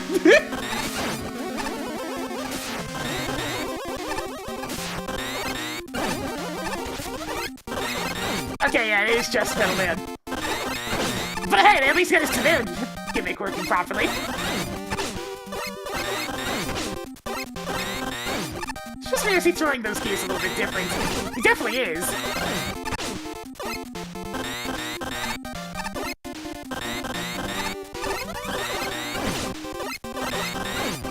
Something ain't right with how he's throwing those. I can tell because I'm having an awful time actually trying to dodge him.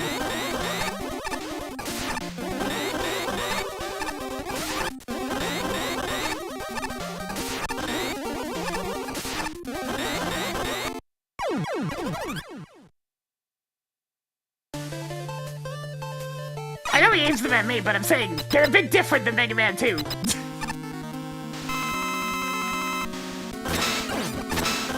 Wonder if I can... Oh, this poor soul. I don't care if that's not his weakness. It may as well be.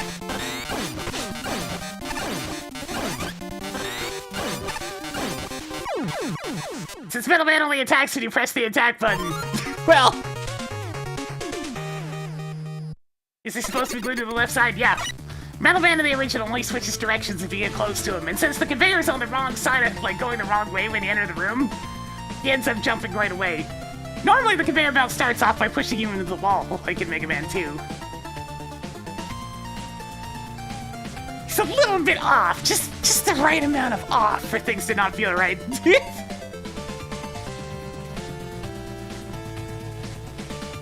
Let's see. I mean, Design did actually have some nice gimmicks and whatnot to work off of here, and they weren't just all the Metal Man gimmicks, which helps. They had a little bit of a combination of Sparkman and even those Mega Man 7 platforms in there. she'll give a little more. So that was nice. Creativity, we've had some good mixtures of gimmicks going on with this one. It got a little bit haphazard towards the end when it was mostly just Joe's. What could have been worse? But pretty alright stage. Felt like a proper Mega Man level. Good to see those. Function, nothing appeared to be broken at least. Metal Man didn't feel right, so I'm still docking a couple of points for that, as well as another point for non-properly looping music. Yeah, Sleepy Teal Coder, thank you for the party of 4. Welcome. Aesthetics, I can only give so much. It's just Metal Man stage. It's titled correctly, but it's still just Metal Man.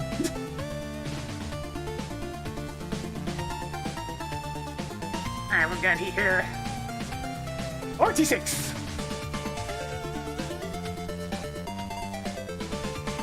Metal Man stage. Except again! Now featuring a few gimmicks from other games. The gimmicks were incorporated, well, and offered a little bit extra to spice things up. The stage itself was not too long and not too short. Pretty alright. Some oddities here and there. Like, Kelly's just spawning out of thin air. Probably could have used an indicator. And a few too many screens that were just a conveyor belt and some Joes. Something's also off about Metal Man. His two-blade throw in particular feels very different to dodge than Mega Man 2. Or just some quirks from being converted over to this engine. Also, the conveyor being the wrong way around, causing you to nearly faceplant him, is amusing, at least. Hey, there's nothing wrong with a perfectly normal level. I'm just saying. I'm all about them levels. It's what I signed up for. Gotta say, it's a bit of a treat to see someone make use of the expanded crash lifts. They make a solid core gimmick with a number of scenarios built using their new drop mechanic, alongside the ability to go in 4 directions. I found the snail mini-boss with the lifts to be particularly memorable, if only because the fight is either annoying or hilariously easy depending on where you stand. And the final room before the boss proved an excellent accumulation of everything that came before. Yeah, the gimmicks aren't as interesting, but their scenarios are still decently designed for the most part. That said, the lack of proper indicators for the telly spawns and jump blocks hurts the flow of the level, as you have to see and memorize where they appear instead of having to clear a visual. The junk also has a way of just piling up and short-circuiting the stage around it, necessitating some cleanup. Unfortunately, the level's true biggest issue is that it isn't terribly memorable. While it's nice to have crash lifts doing more things, this is otherwise feels like a Metal Man remix with an improperly looped Fuse Man theme. The amount of Mega Man 2 presence is a big part of that, and while it does step away from Mega Man 2 assets occasionally, it doesn't usually do so in any notable way. To make matters worse, the gimmick selection is overall generic. Blocks and conveyors are a pretty familiar combination, and the crash lifts are ultimately just platforms. The enemies are all from Mega Man 2 except for the snail.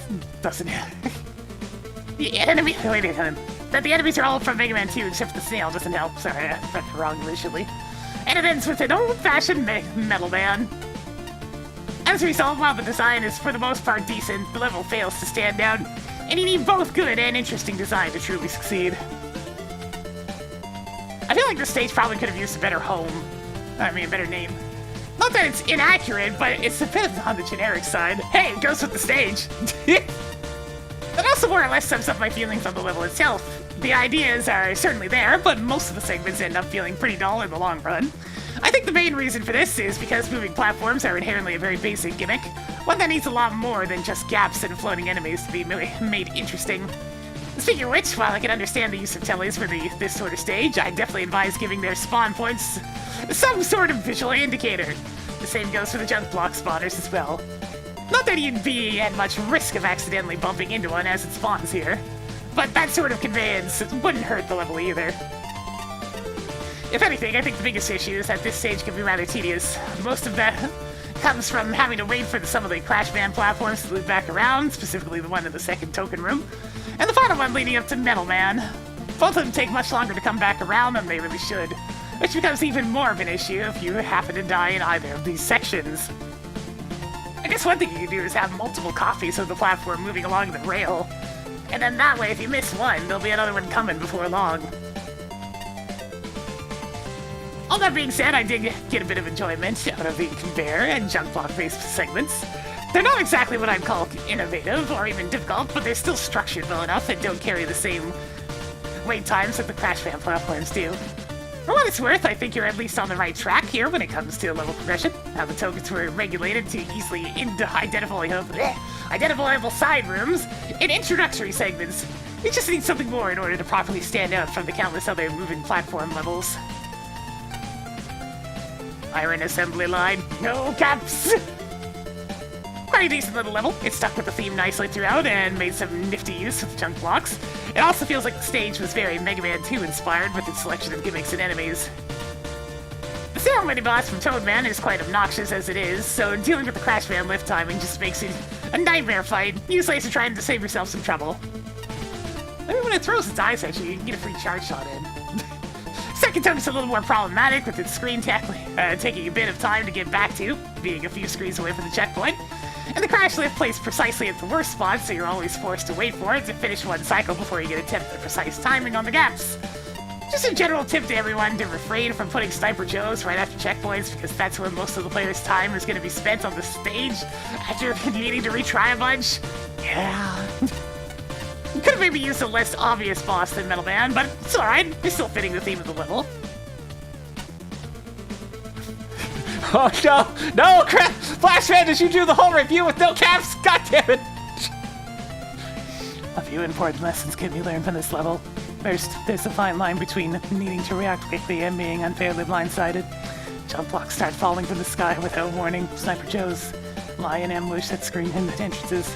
Tellers appear out of thin air, surprising like these need to be telegraphed somehow, or else the player needs to be given more time to process what's happening when the unexpected occurs. Second, take special weapons into account when designing a level. Unless you're trying a weapon with a large ammo reserve that invalidates shield is the weakness of nearly every enemy here. Anyone with a little magnet beam experience can sneak into the token rooms through the exit shafts. Almost every platforming challenge can be bypassed effortlessly with Rush, and considering how repetitive and harrowing some of the platform tracks are, there's little reason not to. Or sensible construction goes a long way in making a level feel professional. Why are the checkpoints hovering slightly above the ground? Why is there a bottomless pit when the screen below contains a conveyor you should logically land on? Where are these junk blocks coming from? If there's a solid wall on the screen above them, what's up with the awkward screen shifting and exiting the second token section? So, there are some oversights and there's a lot to finesse, but let's not gloss over the merits. Clearly some consideration went into the length, focus, learning curve, challenge progression, checkpoints, power-ups, and overall difficulty. Although I would have liked a mixing of tile sets, Gentleman's graphics are implemented competently, and the screen with Eddie looks particularly appealing despite an eventual fade-out. The music remix sounds great, surprises aside. Jump blocks are used creatively and effectively. Telly plus Sniper Joe is a genuinely good combination, thank you. I could stand to be wowed more, but there's a foundation for something good here.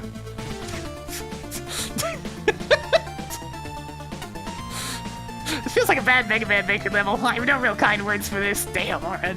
The camel's back was struggling, buckling. And I think my goodwill towards the stage was ended by the time the 5th telly and 3rd junk block spawned on my head without warning, thanks to a total lack of graphical indicators. I don't think any of the challenges presented are in a vacuum super difficult, but it's infuriating due to the lack of attention paid to very, very basic level design principles. Mega Man 2 Wily 4 is known for combining tellies and crash lifts in a manner that results in death if you get knocked off. You know what else Mega Man 2 Wily 4 gives the player? Graphical indication through holes in the terrain to where the tellies spawn from.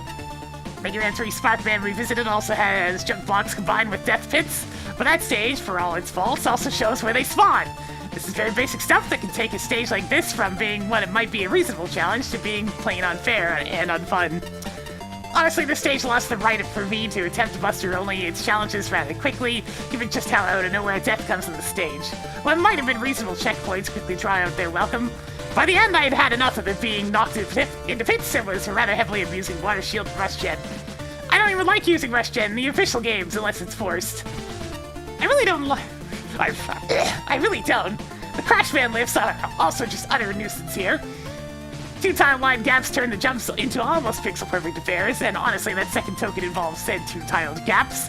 And Tally's is just way easier to suicide jump off Rush Jet to collect, rather than bother with the long way around. Some of the crash lifts also desync easily, and oftentimes you're left waiting around for an arbitrary amount of time if you miss, since you're often so long and so few rides are to be caught.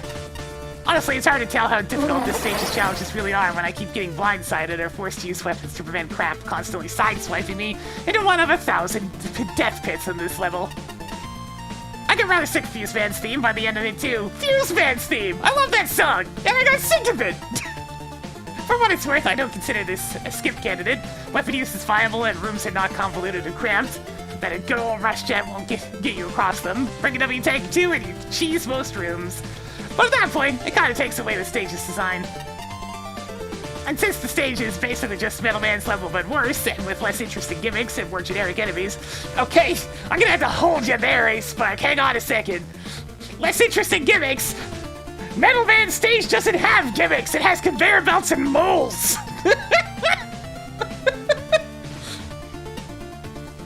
So can also expect some of the other scores to be hurting as well. So yeah, obviously I'm not a fan. Alright, as silly as reading Flashman's review was there, it's the one I agree with the most.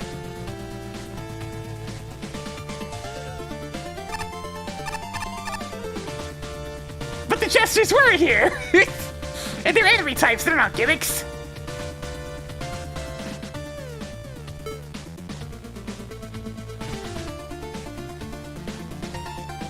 Alright, stage 113!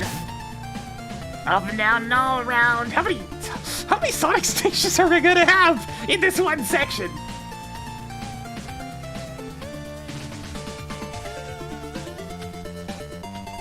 Yeah, is this gonna be an obvious combination, or are they just borrowing Speed Highway's lyrics for the title? 5 tokens, here we go!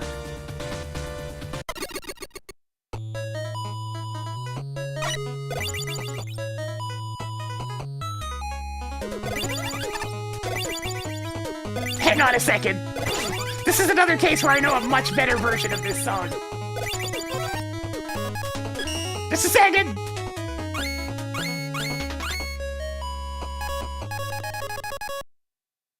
I'm pretty sure I still have this song handy. Let me go dig it around in my old NSF files. Rock band, no constancy. Let's see, I gotta find it here. Alright, there it is.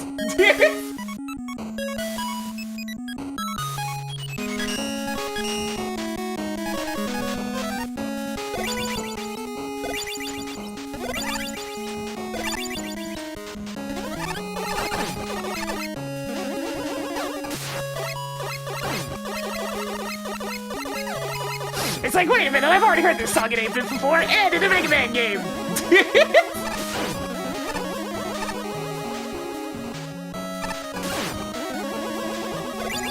What's going on here? What?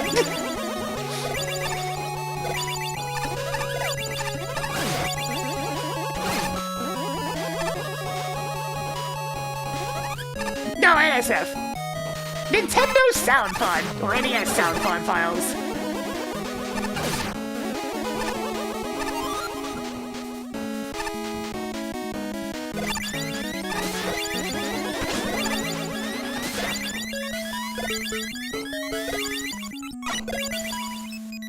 Save me, Tango!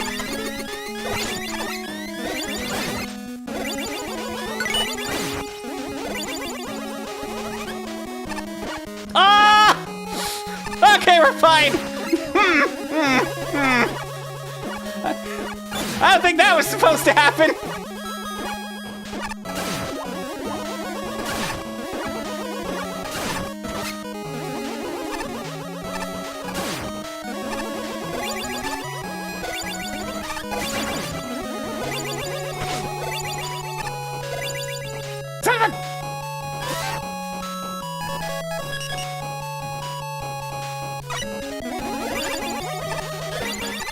Think fast, token!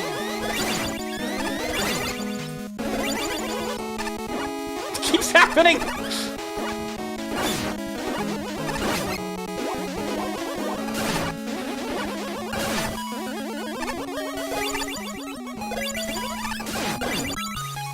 Alright, so I want to go in the middle, I guess. Alright, now we're just straight up in the Gravitron.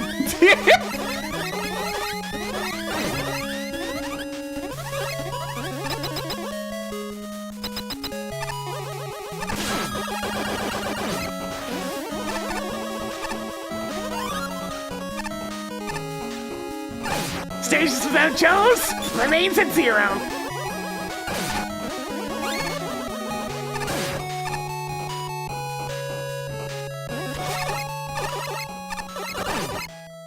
Okay, we're not gonna blame the music looping on the stage. That's my file.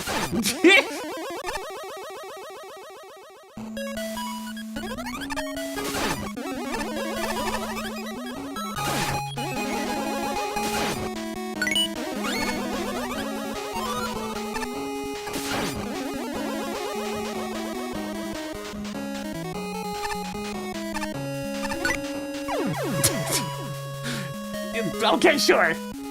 I just jumped straight through that platform, why not? No, proper. Look, I just loaded an NSF file. That's just how it is.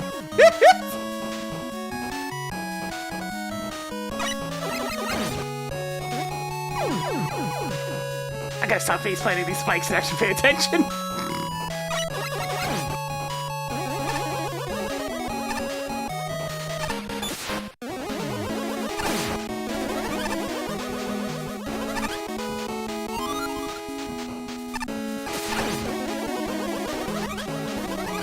Alright, we're back at the Gravitron again!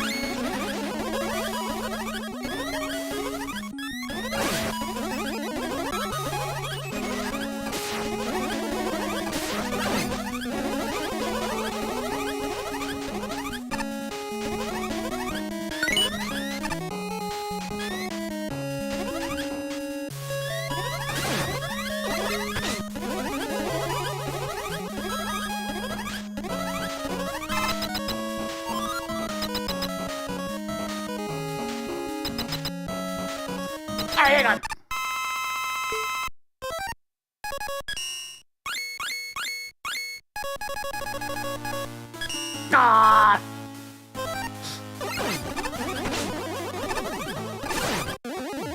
funny if it ended up being the same boss music as No Constancy as well, but I get the funny feeling that whoever made this is not aware of Project No Constancy.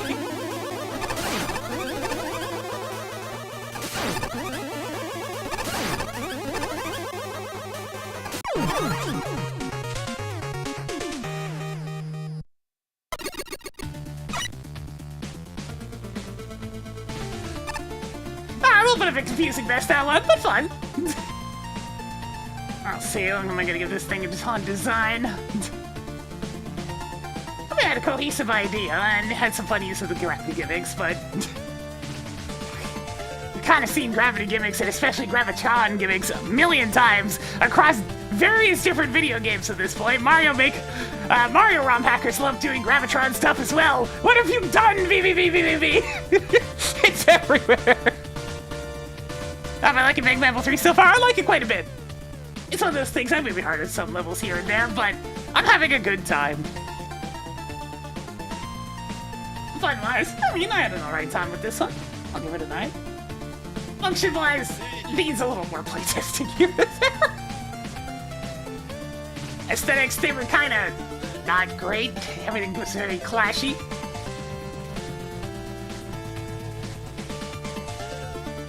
Let's see what we're looking at for this one. 79.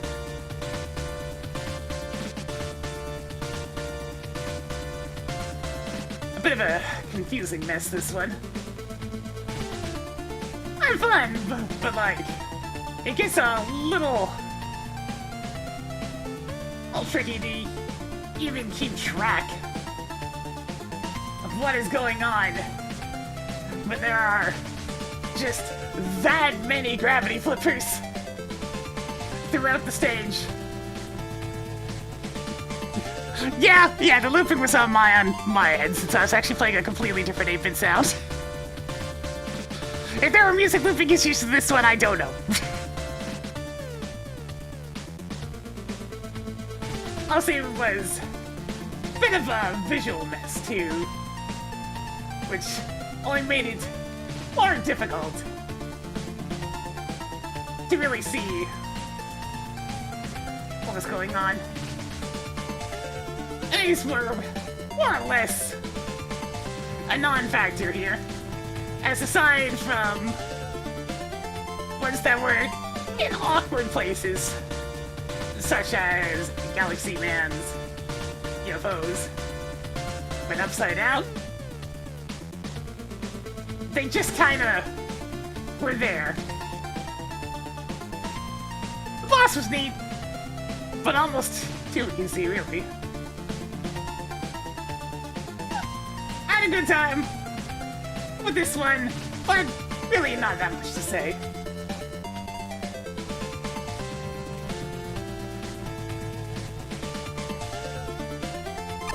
Oh my god! Oh boy, there's a lot of gravity flipping here. Up, down, all around, it's all about swapping between floor and ceiling, and it supplements the concept with temporary platforms, flying rooms, and the occasional combat break. The sections which rely on enemies are dull, with Founder and Tech being non-threatening throughout. But the gravity swapping sections are inoffensive, occasionally fun, and they have a sense of difficulty curve and climax. I actually rather like the spots where they're used as traps to launch you into spikes. The long hallways of many flips are great, and the 100B fight, while very easy to beat, was certainly unique. In fact, if there's one issue I have with the intentional design, it's that I found it was too easy.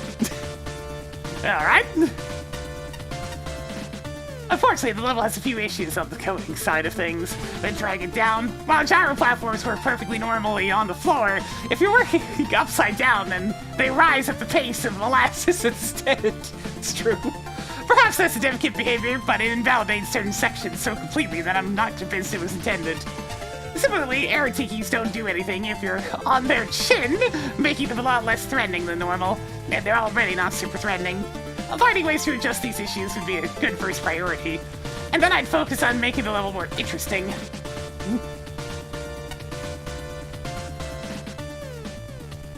I always felt that basing an entire stage off gravity flippers was something of an uphill battle. It can definitely be done well, but considering how overused they tend to be in fan works, and even other entries, It's the kind of gimmick that really needs something alongside it to help the stage in question stand out, and this one doesn't do enough with it, unfortunately. Granted, that's not to say that the level doesn't try. There's obviously some thought put into a few of the rooms, the layouts, and hazards found here. But the spike section leading up to the end being the most notable one I can think of. And I appreciate the attempt to spice up a delicate boss by integrating the gravity flippers alongside a unique room layout. That being said, this still ends up feeling like a very bare-bones stage due to the several aspects. The short length and the lacking aesthetics are certainly a problem, but I place most of the blame on many of the rooms just not being all that interesting to traverse. Be it being very easy to bypass stage hazards or enemies whose placement was non-threatening at best. With surprise Crystal Joe's notwithstanding. The segment involving the constant back and forth gravity flipping was a step in the right direction, but it doesn't really get explored much, since the level is already ending by that point. The last and probably most interesting thing of note with the level is the rising falling platforms. That could have been the piece that the gravity flippers were missing, but sadly their use here feels regulated to very basic platforming moments, and one instance of bullying a poor big snakey by trivializing its fight. It's true.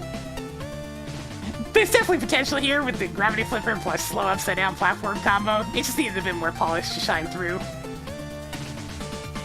360, 720, 1080! Great, now I'm hearing that in the 1080 snowboarding sound effects in particular. As expected for the title, it's a gravity flipping stage for sure. It's alright in execution despite the stage's short length. There's certainly enough variety to keep it interesting.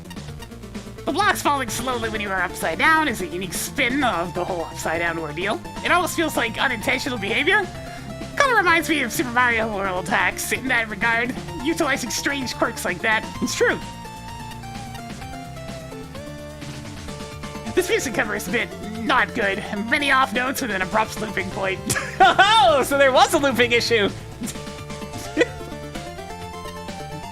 I like what you did there with the boss fight, effectively changing gravity orientation with each jump. The bullets do kind of blend in with the arrows in the room, though. It's like, oh no! Even in the actual song the stage was using, there was a looping issue.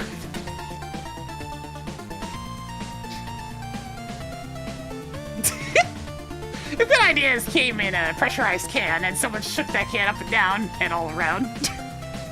And popped it open. This level is the mess that would be left behind after the explosion. Fighting enemies and dodging spikes while constantly flipping up and down, platforms that fall in slow motion, an upside-down battle with Big Snakey, inverted air tiki encounters. These are really neat ideas, but the level is cluttered with ideas, and only the faintest hint of organization ties them together. Almost an entire level's worth of enemies and gimmicks are introduced on the first two screens alone. There's barely any architecture to regulate the flow of the gameplay. Entering a new screen is frequently hazardous, with surprises too close to the entrances. And multiple opportunities to end up at a ceiling if you're goofing around. This did happen. Although the space backgrounds look nice, the rest of the tile work is obtrusive, insufficient color contrast between foreground and background bricks, and directional arrows that are helpful but don't feel like a natural part of the environment. All this makes it hard to tell where to focus sometimes. It's got a very ROM hacky quality to it. Is how I'd describe it. Despite my critiques of the tile work, I approve of the artistic instincts on display. The tall windows into space break up the brick sections nicely, and I'm charmed by the decorative nubs under the floor before the last area. The music choices are solid. I like the boss fight and its intriguing use of gravity flipping in lieu of jumping. Using gravity flips as landmines to toss people into ceiling spikes is genius. My recommendation for next time is to gently open the can and carefully pour only half of its contents into the same size glass you spilled all over here. It's one way to describe it. It's weird how mindless this level feels. It's not totally unfun, just mindless? The actual level terrain layout is rather deliberate, but the end result is that the player is just sort of flung up and down. And all around. I can't say I felt like I was truly in control of the gimmick. Even when instant death gets involved, it becomes an afterthought to avoid. And the few times it catches you off guard could get kind of annoying. Really, the constant checkpoints every other screen do help wallpaper over some of those sections into being tolerable.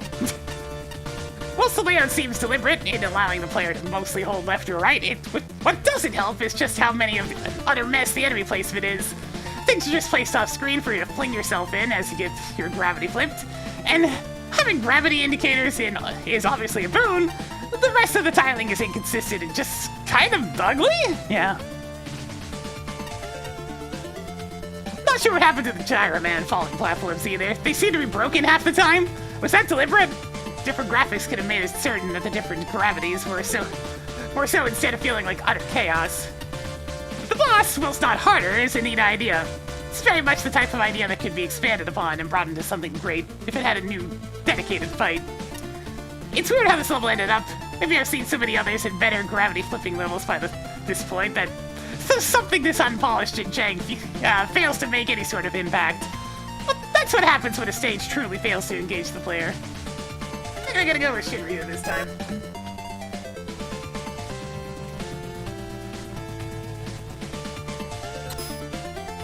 Alright, what's over here? Hey, Jewel Man. What are we doing? Ah, hello there.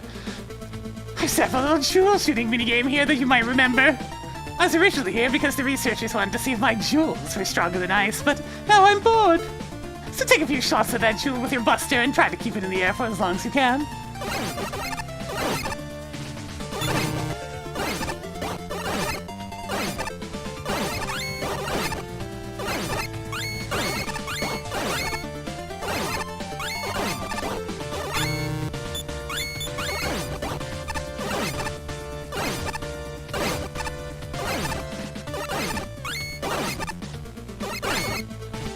It's decidedly considerably trickier with the conveyors now being brought in as part of it. No, Jewel Man said the buster! We're using the buster.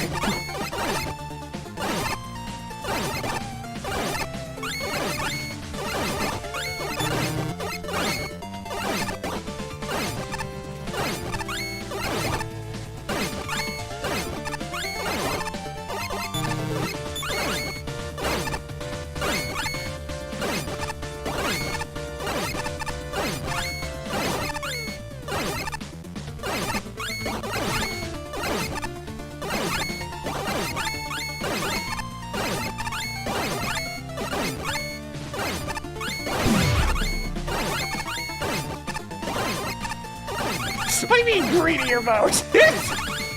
I'm kind of like stuck in the corner now when she's helping.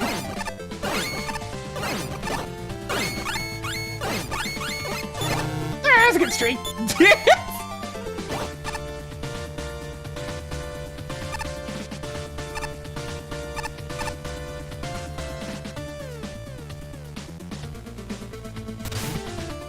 Stalling for time! I mean, that minigame felt like it was.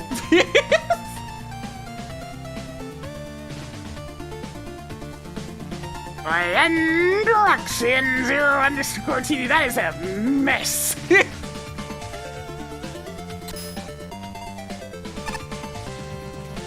5 tokens again.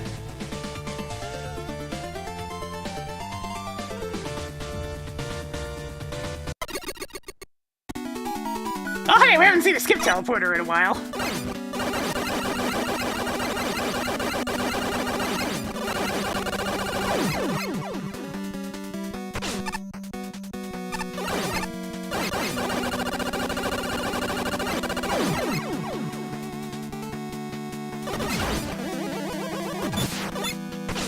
Wait, it's just a giant stone man?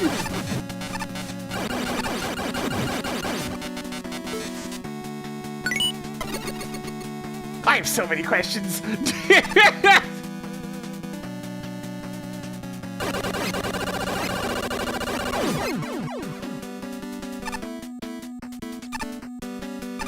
It's a mini hot dog!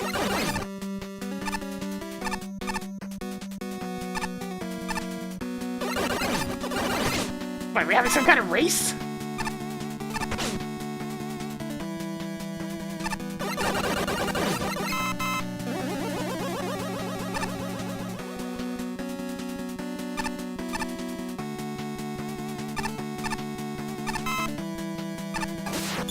All these all the mini bosses though!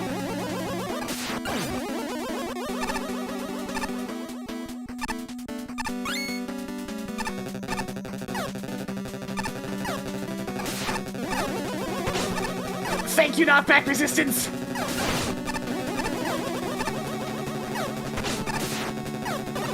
Okay, seriously, get out of here, you.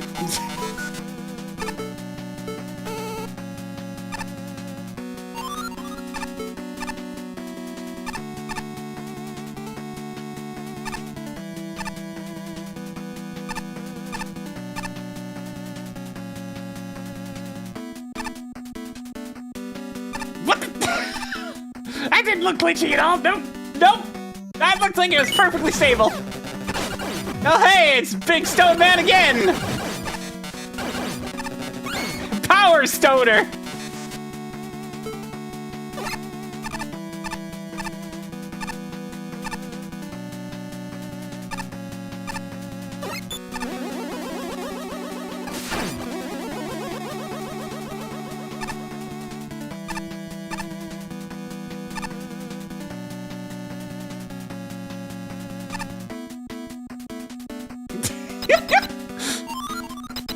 Wait, 3 tokens above me? Are they all just at the end of the stage? Alright, let's find out.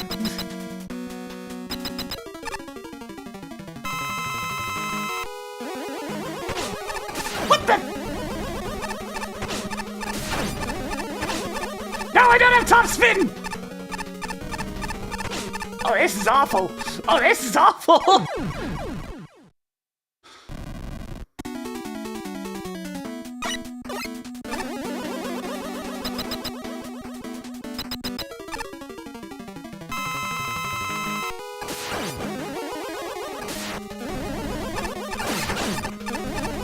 Just squeeze through the pixel-perfect gaps that pop up constantly, forehead.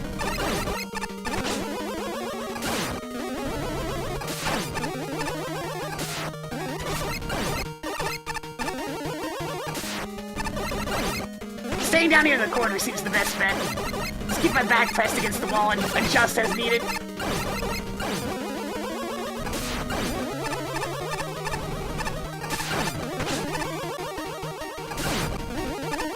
Doesn't look like it's gonna spawn more than 2 of the turtles, so I'll just leave them flying around.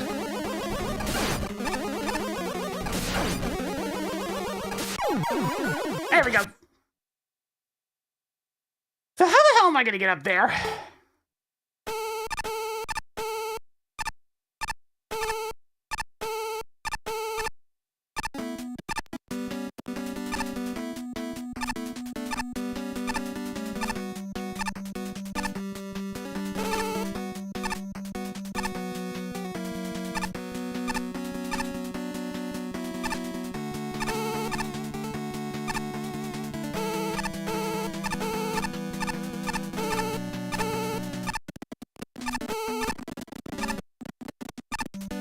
Oh, that is lagging the shit out of the game! It does not like that! Do I really have to play the whole thing? Actually, I can just press the retry button.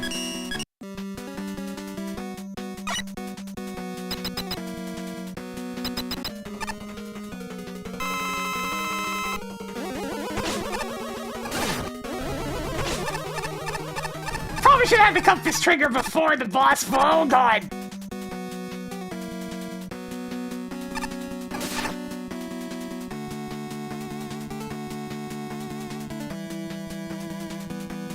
No, not really.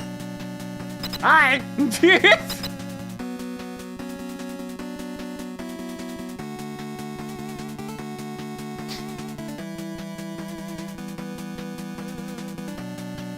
What?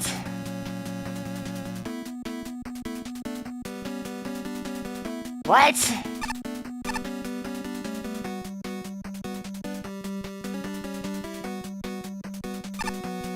What?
Get comfortable, guys!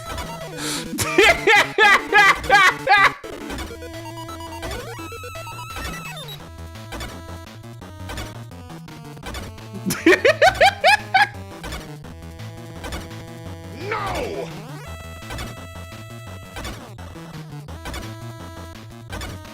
Maybe I can get a few extra hits in. Hang on. Oh god, the game's starting to lag! No! The game's starting to lag! Hang on! I gotta get up there and do something about this! The game's gonna crash!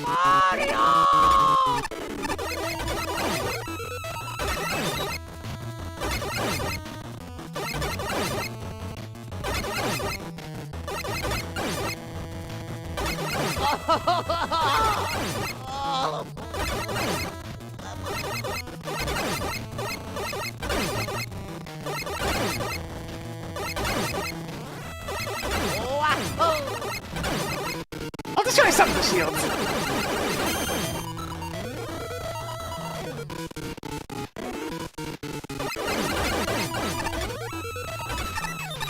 Oh yeah. Alright, now she's stuck over there.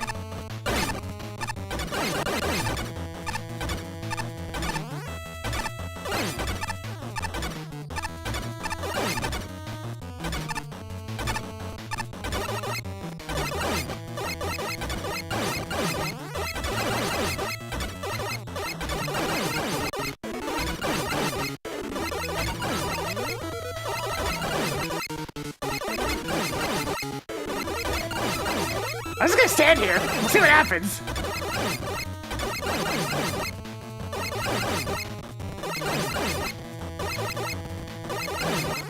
Alright, good. Just not placing any more shields.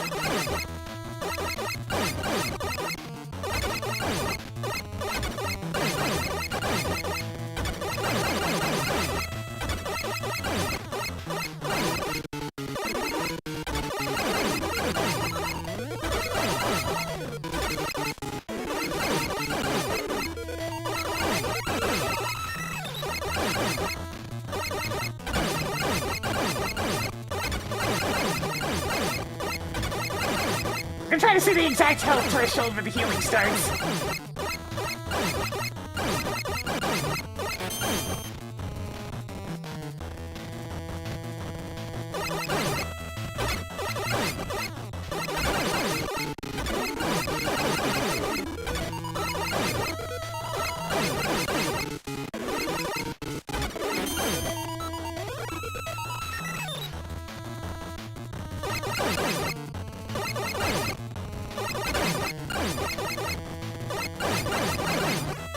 I don't know what Smart Chaser's gonna do, but I'm gonna fire one, and we'll see what it does!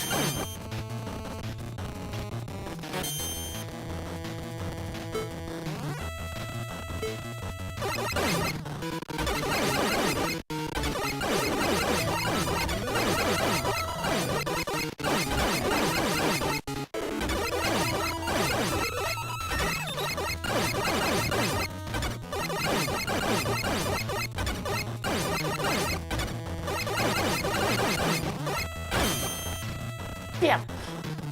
Oh, hey! Had to stop time twice because the healing wasn't going off.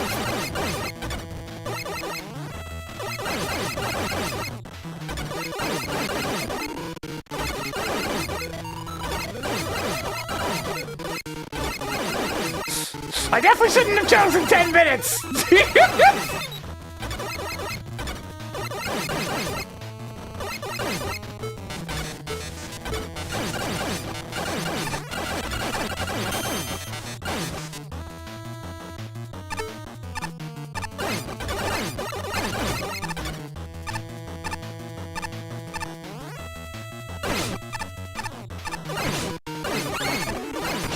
Ah, darn! Yeah, just so I know how to do this again.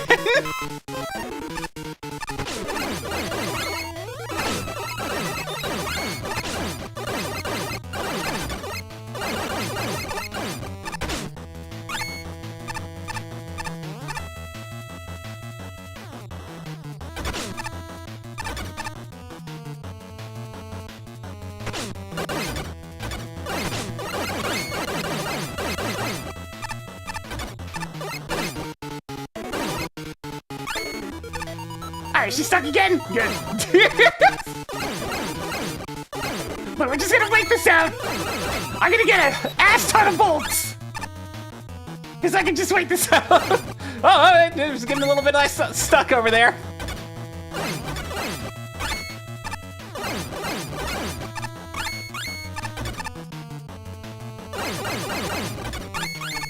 Yeah, no links.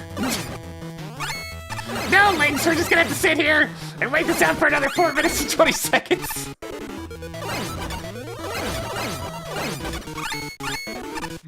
Way forward now! Who needs to play Jewel Man's game when you can just do this?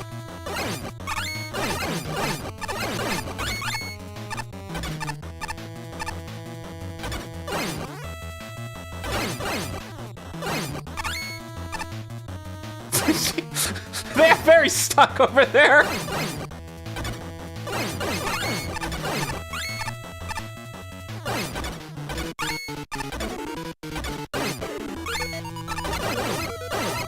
There we go, let's clear this out.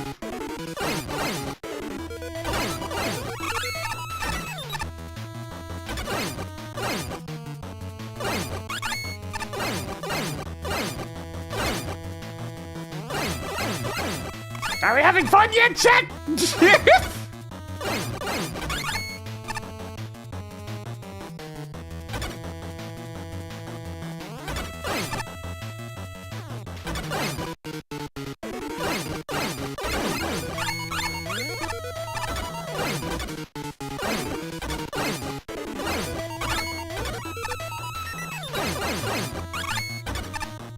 Well, I guess I won't have to worry about affording any costumes in the future. We're gonna have lots of bolts! Lots and lots of bolts! She's on timeout over there. She's having fun.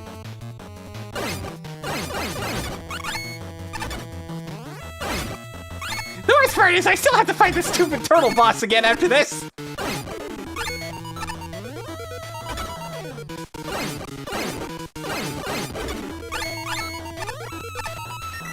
Oh god, the number of shields is starting to cause lag again! Look, it'll be fine for another 2.5 minutes, right? It won't crash the game. It won't crash the game. We can last for another 2.5 minutes before the game crashes. Why are we still doing this? Because the timer's not at 0 yet.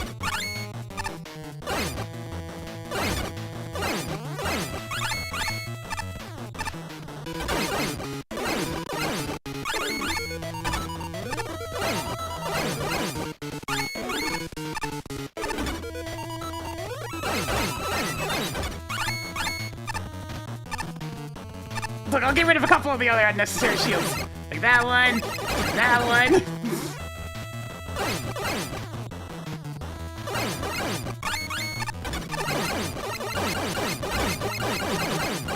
Oh no! They got out! It turns out that ceiling was important!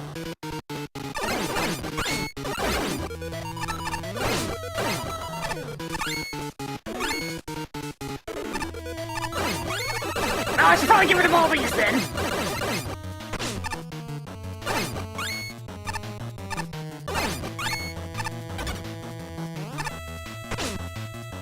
Man, I'm gonna have to use another retake at some point.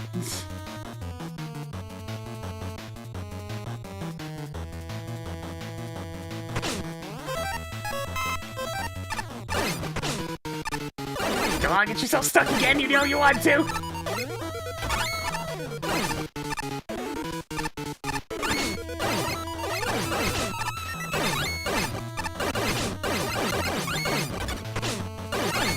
Make it.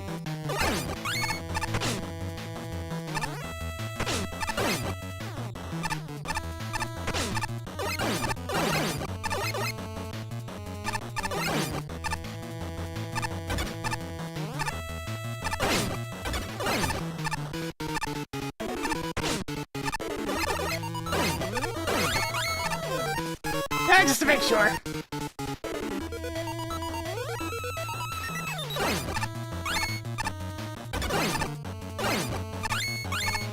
Oh no, she escaped!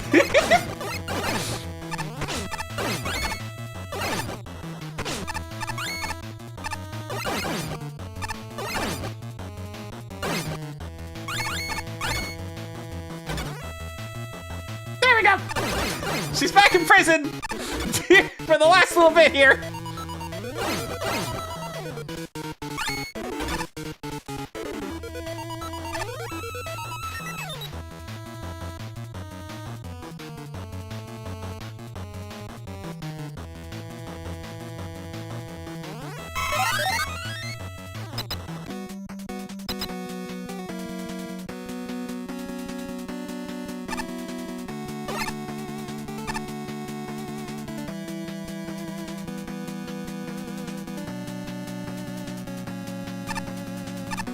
Why no keys, though? Why no keys, though? Why no keys, though? Are the drops red? Wow, alright, we're using the skip teleporter then. I ain't doing that again. Fuck that!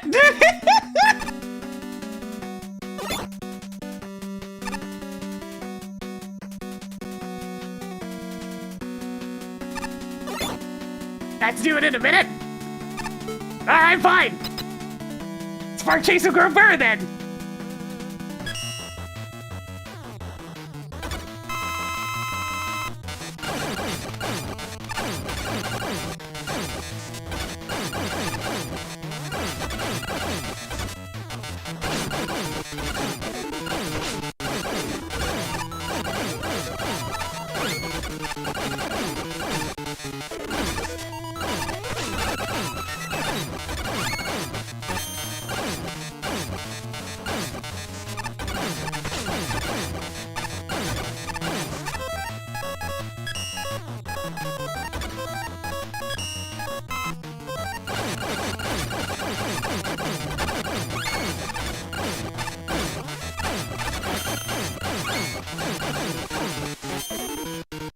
I almost killed her!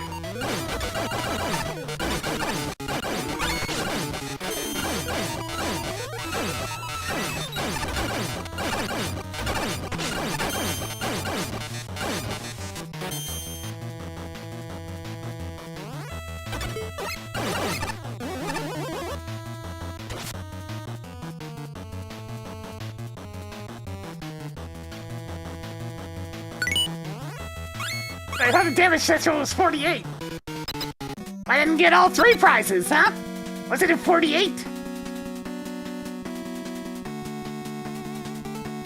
Yeah, it's 48. What the hell?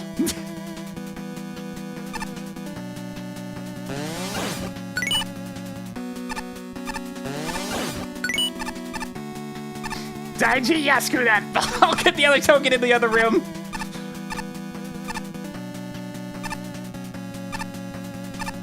It's like I did more than 48!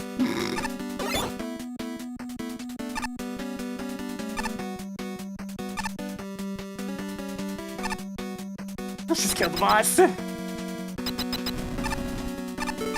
hey, now the boss doesn't have boss music anymore.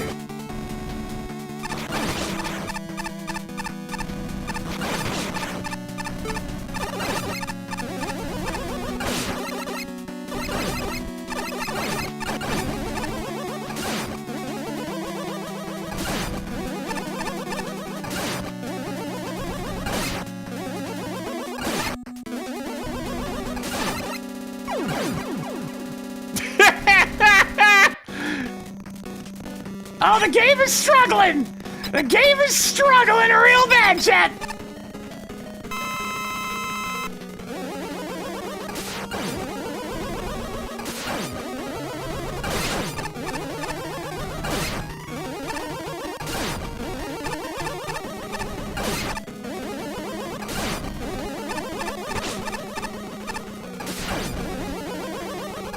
It's like, I'm sorry, but when your submission is causing the game to break apart at the seams, there might be an issue with functionality. Right, we gotta get this boss done and get out of here!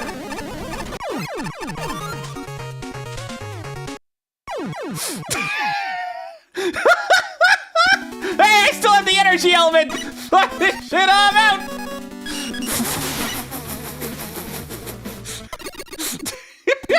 The energy element counted! That's all that matters! Wow, this station's check!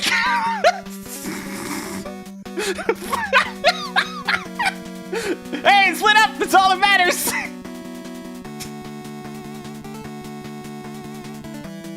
This level is deemed such due to various technical issues. You don't say with its custom assets!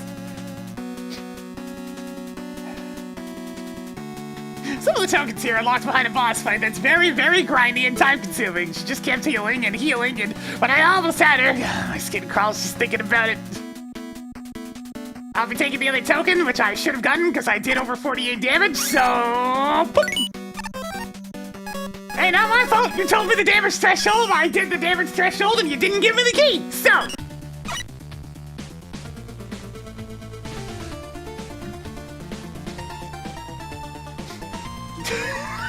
What a mess! Oh, God. Like, I'm trying to actually remember the stage itself. Yeah, we kept the money! I got all the bolts in the world now. I might as well spend some of that on getting new tokens. I mean, filling my E-tanks back up, I guess. 20 bolts? Yeah, sure. Ba-bam! There we go. I used a fraction!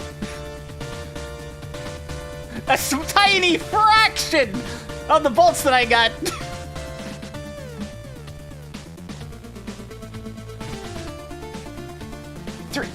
Creativity?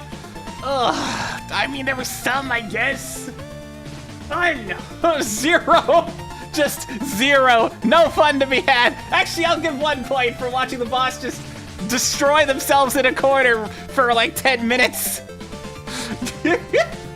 Function! 0! It was a janky mess! Hey, at least it looked alright. I'll give it some aesthetics.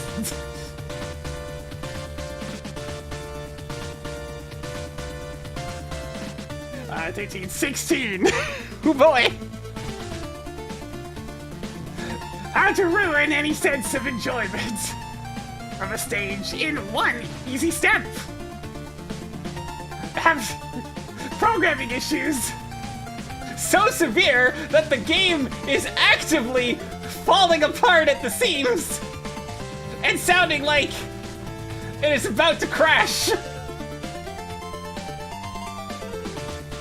Also, apparently those thresholds for the bonus boss do not even work! I did more than the requested 48 damage and did not receive my key for it. Also, why even have the choosable time limit if you only get the keys for the shortest time limit? There are so many questions I could ask about this level, but I do not think there are any good answers. At least the mini bosses were adorable.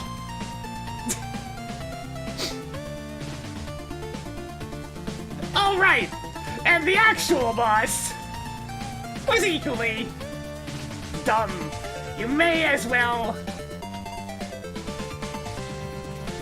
hug the left wall to make falling back to the floor easier, since you are requiring pixel-perfect positioning to squeeze between 2 tornadoes.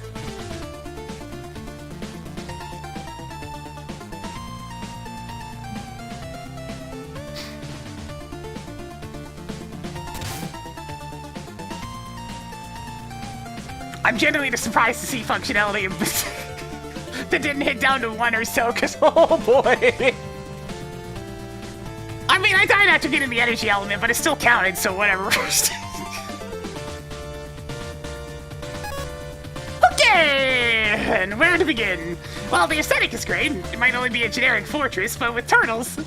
But it's very well made and it's memorable. The level also has really cool concepts. I like the lead robot master harassing you throughout by blocking off paths, and the little mini-bosses were adorable, and I want 20 of them. The mini-bosses.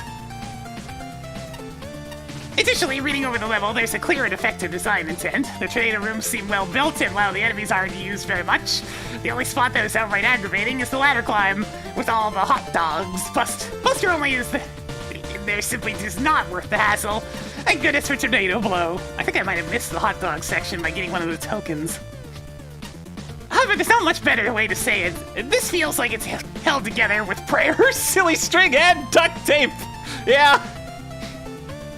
There are several invisible blocks in the level. One of the tornado generators is missing their graphics. Solomon has some very awkward-looking fight patterns, though this is more of an aesthetic thing than strictly functionality. And most mystifying, the tornado generators, despite being reskinned Camagero tornadoes, cause a lot of zips, or just plain don't work.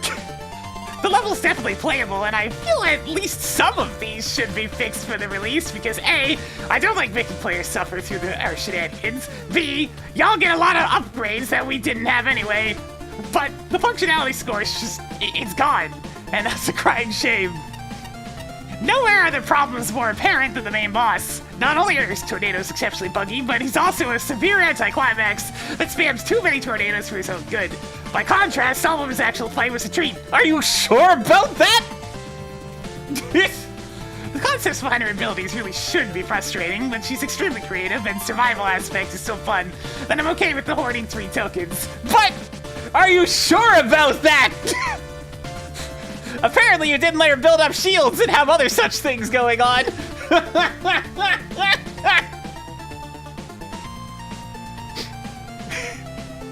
Yeah, he didn't pick the 10 minutes. He didn't let her get stuck in a corner for a period of time.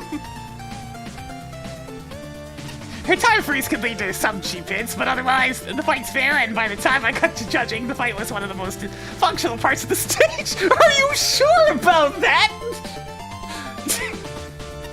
Incidentally, you can kill her. It requires precise timing with her damage weakness, or using her secret weakness hinted at in the storage room.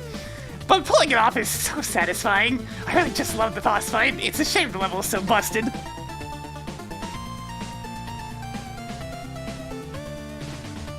Yikes! That's a yikes on that one, Mick. I mean, fair, yeah, but it's like... It's like you're specifically set up to be supposed to be surviving, so it's like... I keep on saying like, and I don't have anything to follow that up with, I'm sorry.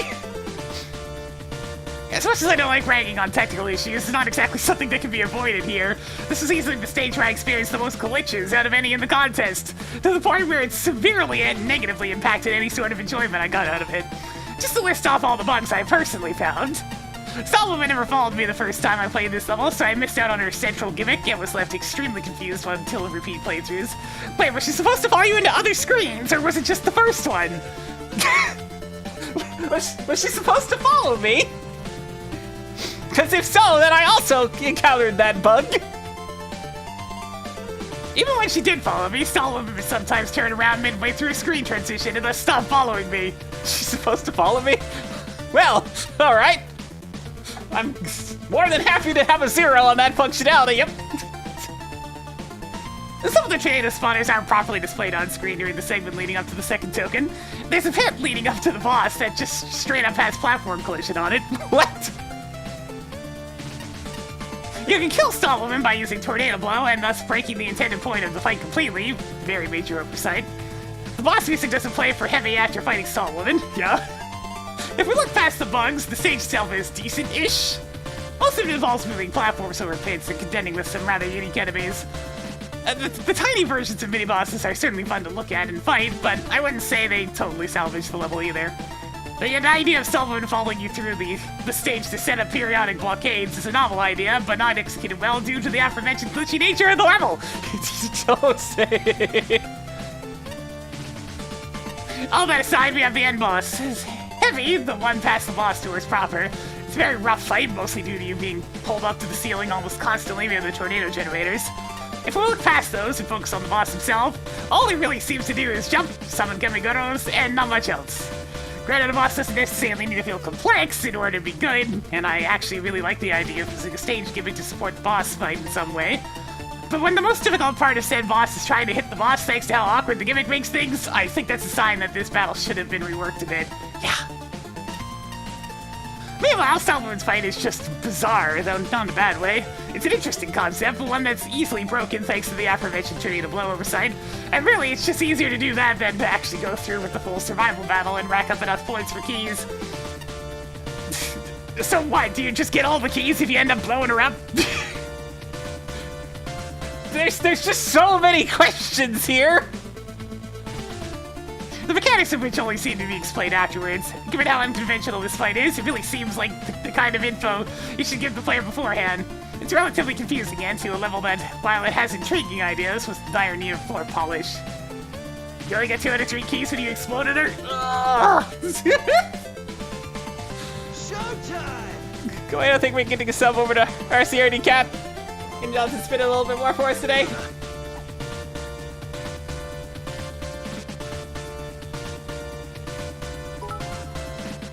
And the thing with the 100 minutes as well. Right, also, I want to add to my own comments a little bit. Stall Woman is the buggiest mess I have ever seen. Aside from really awkward movement, she is so likely to pin herself Helplessly in a corner. with her own shields that The survival aspect. becomes trivial, and it instead becomes a race to what happens first. The timer ending or the game crashing. Excitement! Also, since the red bots drop large bolts 100% of the time, you can farm like crazy on this boss. I came out with over 2,000 bolts In profits.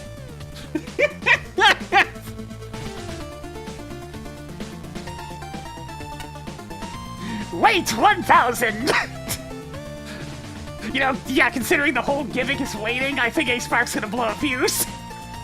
This is a very bizarre stage for the wrong reason, because it's also kinda janky in some points, kinda! There are these inconsistent wind currents sometimes you fall through completely without even being pushed up slightly, while jumping into the current from below warps you up weirdly. There's also one point where you're forced to use weapons in order to progress because the downward wind currents straight up refuse to function. Starwoman, the robot master with the big funny shield, is kind of buggy where she can get stuck in places. Her shield has a solid hitbox so you can stand on top of it, but you'll fall and clip through it when she tries to jump, taking damage in the process. Yeah, that's also strange. Having her around as you go through the stage is also just kind of awkward. It's not conveyed well where she's a friend or foe, and so it adds to the confusion of what purpose she serves. A moving roadblock would be a sensible conclusion, but half the time she doesn't even block your way. The tiny mini-bosses are a cute idea, but also very annoying to deal with. Somewhat tanky foes with erratic attack patterns, and they're placed basically everywhere around the level. The tiny ring guy is the worst offender, as it retains the small hitbox while the rings will still deflect shots. Good thing Laser Trident can pierce. The ladder room with the hot dogs, no. The curving nature of their fire shots makes it very hard to determine the safe spots. Somehow I'm glad I missed that room. Then there's the boss fight, where you'd expect to deal with Stallwoman, the person who has been there taunting you the whole time, but instead you fight a big lad! The fight consists of you dealing with the wind currents raising up to the ceiling to crush you while turtles frantically fly all over, making it impossible to avoid taking damage or even fight the guy that sits well and fight on the floor the floor you are desperately trying to reach. No comments about the boss, about Stallwoman at all? Alright, I guess Passion didn't bother.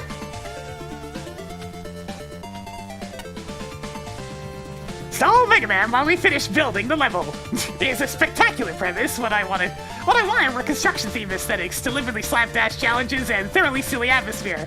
What I got was this. I don't know what this level is. The first enemy I saw, Stallwoman, behaved so erratically that I could only conclude she wasn't programmed properly. Soon I was inexplicably fighting mini-bosses, which are awesome, and riding everywhere on tornadoes, which are not so awesome when they unexpectedly crush you against the ceiling. I got lost accidentally backtracking through whole sections and looked and acted like the way forward. I fought some random boss whose successive tornadoes behaved differently from all the others, and whose music broke when I left the chamber and came back. I had to piece the narrative together through secret NPCs whose dialogue needs a proofread.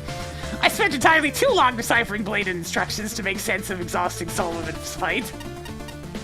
Clear communication is more important than snazzy graphics, modestly well-designed challenges, outrageously clever Power Stoner enemies. I guess I'm not the only one who came up with Power Stoner, since it's Stone Man and Power Massler. Or anything else this level has going for it. A level simply doesn't work if players can get all the way to the end without fully comprehending any of what they just experienced. This is one such level. I'll spare you the miscellaneous complaints about how the final token screen shouldn't be able to scroll, etc. The real problems are with planning and time management. If Sparkman is to be taken literally, playtesting as well. That's the actual object name? Nice. It's like I just threw a guess out there, but yeah, that works. Power Stoner! If you had removed Solomon, made the level totally linear, and renamed it to something like Mini Boss Madness, I would have had a blast, and I would have recognized sooner that the boss is actually another thematically relevant hybrid, like Power Stoner, and not some robot I misidentified as Stubble. The level has some relatively neat ideas going for it, but the end product feels unfinished and half-baked. It clearly needed a lot more work. I think this play is more like an early beta version of the level, as it's clearly playable but very glitchy. It never starts to get going after the introducing its set pieces. The stall woman, your primary gimmick in the stage, wasn't implemented very well. On our first time through the level, it broke in the first room and never appeared again. Even when she worked, it wasn't clear how she worked and what the point was. If you can replace your gimmick with a wall and have a level function better, there are clearly some issues with it. It was a confused, unnecessary mess of a gimmick, which actively harms the experience of the player.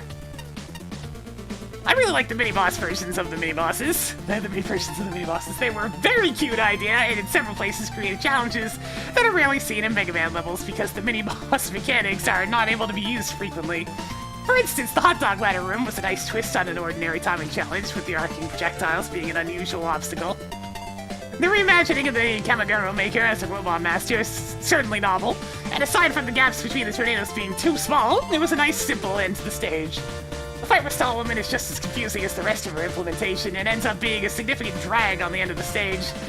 The idea of surviving might have been interesting if the time given to the player were reasonable, but the jump between 1 and 5 minutes is absurd. There should have been an option of 2. The boss's pattern feels all over the place because they seem to change based on random damage amounts, though I can't be sure of this. Let's see. A good boss is one you can work out with a bit of an effort, and this one was too confusing to achieve that. The stage is incredibly buggy, between Solomon breaking tornadoes, shunting the player constantly, solid pits in multiple places, mini-boss rooms that do not lock the player in so you could accidentally leave during the fight, inconsistent tornado spawners, not good. The aesthetics of the stage were nice and well-drawn, and animated sprites, and a good-looking tile set. However, there's virtually no atmosphere to the level. It feels very generic, and given how quiet the music was, the sound effects got very grating very quickly, especially for Huey. I think I'm gonna go for Shinryu on this one, because they're the one that spent the most time really just going over the sheer number of bugs. I definitely seem to have been the only one that bothered to let Shield Woman just sit there stacking up shields. God. One of the Slab's most valuable employees. Not only do I know a thing or two about ice, but I also have the finesse to smash it to pieces. Call me the Maker and Breaker. I think it's a cool nickname.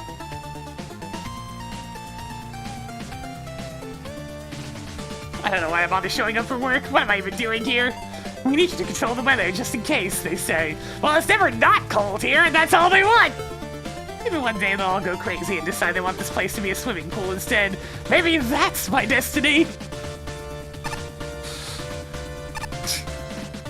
Look, that's just the Canadian effect! That one Canadian on the team, and they'll probably find some weird bugs. Florida Man got a new stage! Ah, we have another remix stage. By this RNG on the keyboard username!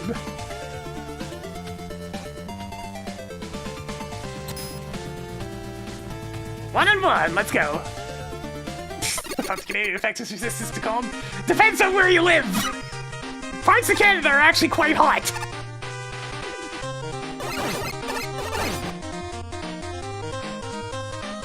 Peace! Peace! Peace!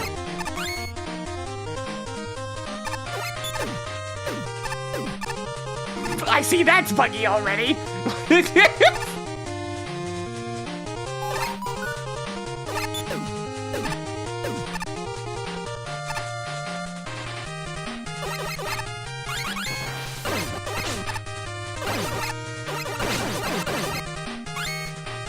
Is there actually supposed to be something out here?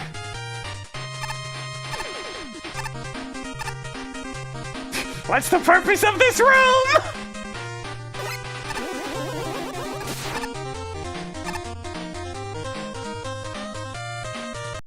Oh, that's a spike! Bolts? Okay. Yo, look at my bolt count, though.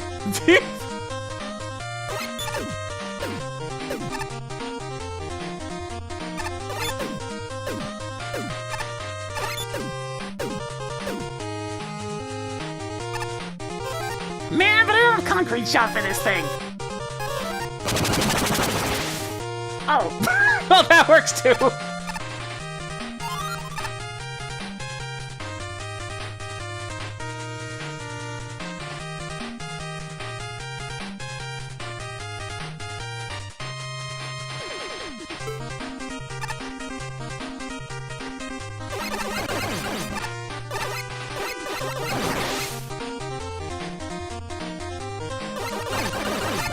Oh, I can see some judges being very annoyed by the presence of this thing in multiple places. Can I just leave?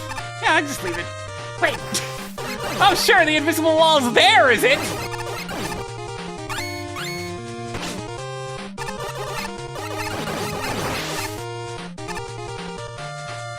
Oh, that doesn't look right.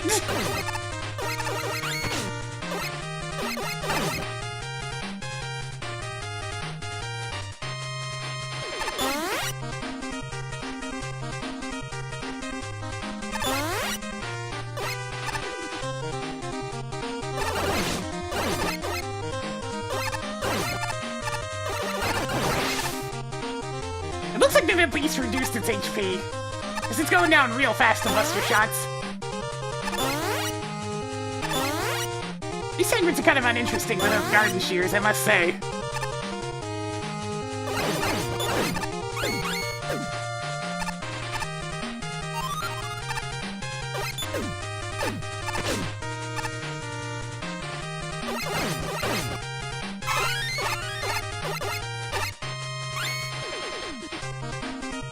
What? How'd you find me? Are you expecting some kind of secret? Oh, well, I guess I can tell you one. Honeywoof is hidden in the garden. You should probably try to find and defeat her. I bet she'll give you a prize if you do.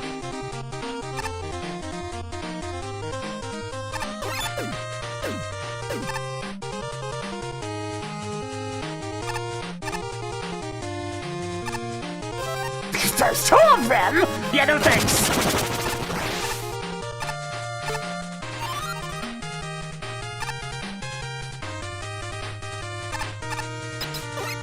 Yeah, hey, grasshoppers, how's it going?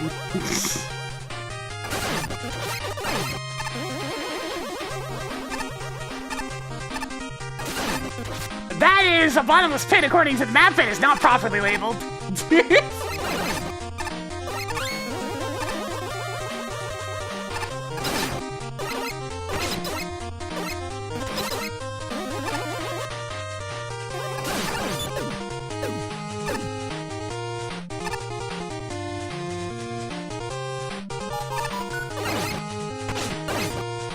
These bees are gonna kill me! Ah!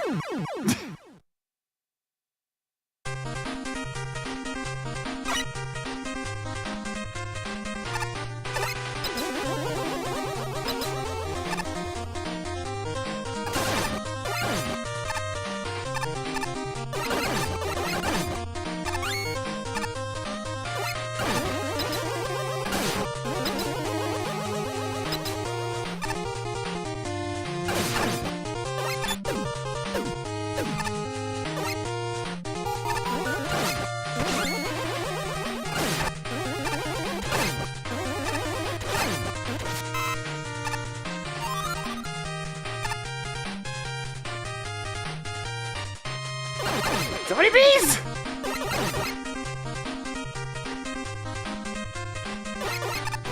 I'm just gonna zip past that.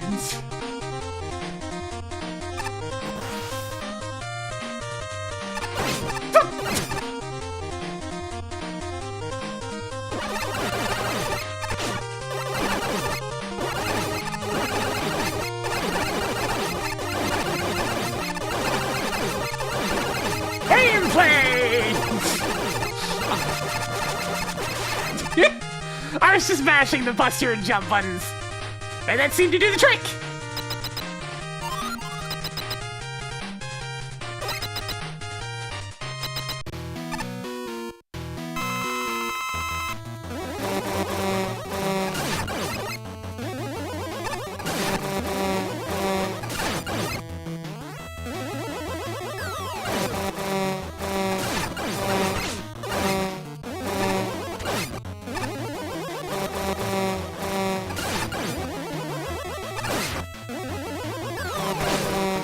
No, no, no, no, no, no!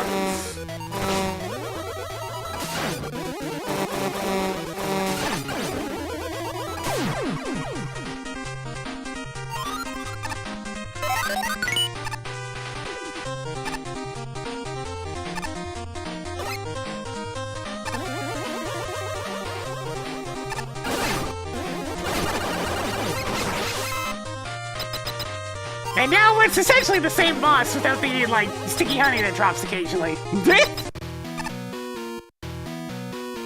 But it's even pretty much this exact same room layout.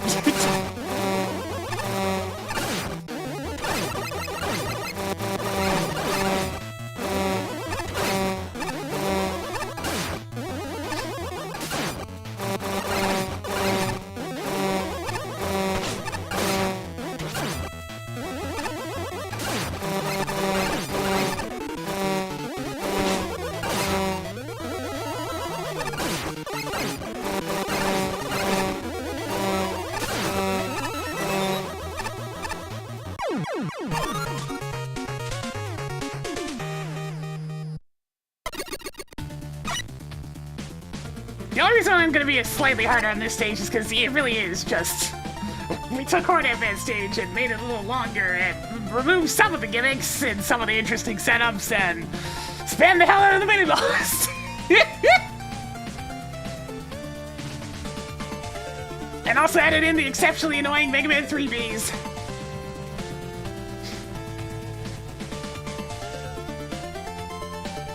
See, it's functional enough. It did have some problems, though. Creativity's gonna take a big hit on this one since it's just remixing an official stage. Fun, I had an alright time with it. Function, we definitely ran into a bit of jank on this one. Weird exploding walls of the background. The ball shooter things not destroying blocks like they're supposed to. All sorts of fun things, and the aesthetics were just Hornet Man stage, so...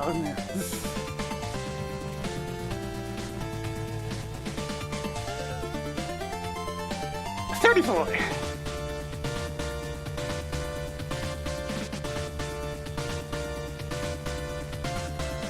Submitting a remix of an existing official stage is always not the greatest of ideas, but at least the level is alright.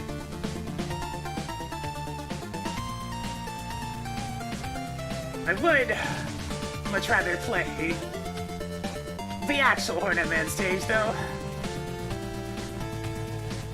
as it had a more interesting combination of gimmicks and did not spam its mini-boss everywhere.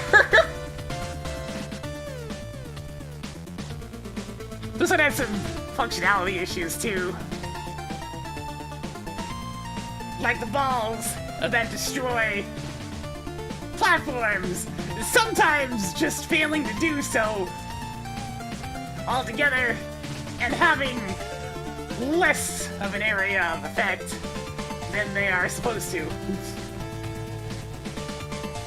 That and weirdness, like an invisible wall blocked by a mini-boss you can walk past, so you gotta walk back over and defeat them. So the background explodes. The addition of the Mega Man 3 Bs really did not do any favors. They are frustrating at best to deal with. But we're at least on brand. Alright, stage.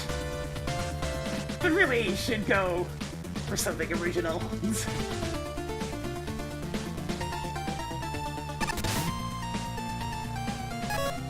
It's hard to advance stage, but different! At least I think it is.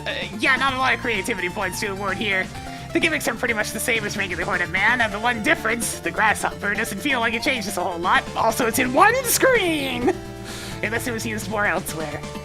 As for the enemies, the vast majority of Hornet Man's silly and quirky enemies were replaced with bees. Lots and lots of bees. Like, if I didn't know any better, I'd think Dr. Bees must have made this level. Anyways, it's different from the original stage, sure, but it's considerably less interesting. For some more specific details of concern, Hanna-Brian isn't the sort of enemy that you want to use 5 times or more in a single level. Well, it never quite gets to the irritation a lot of people get from the original flower. Oh, to what seems to be lower HP. It's still excessive, especially when there's 2 of them! More importantly, there's a few glitches on the Honey Woman rounds, including some missing solids and a suicidal boss. One thing to note about Hanna-Brian is the original one is Concrete Shot.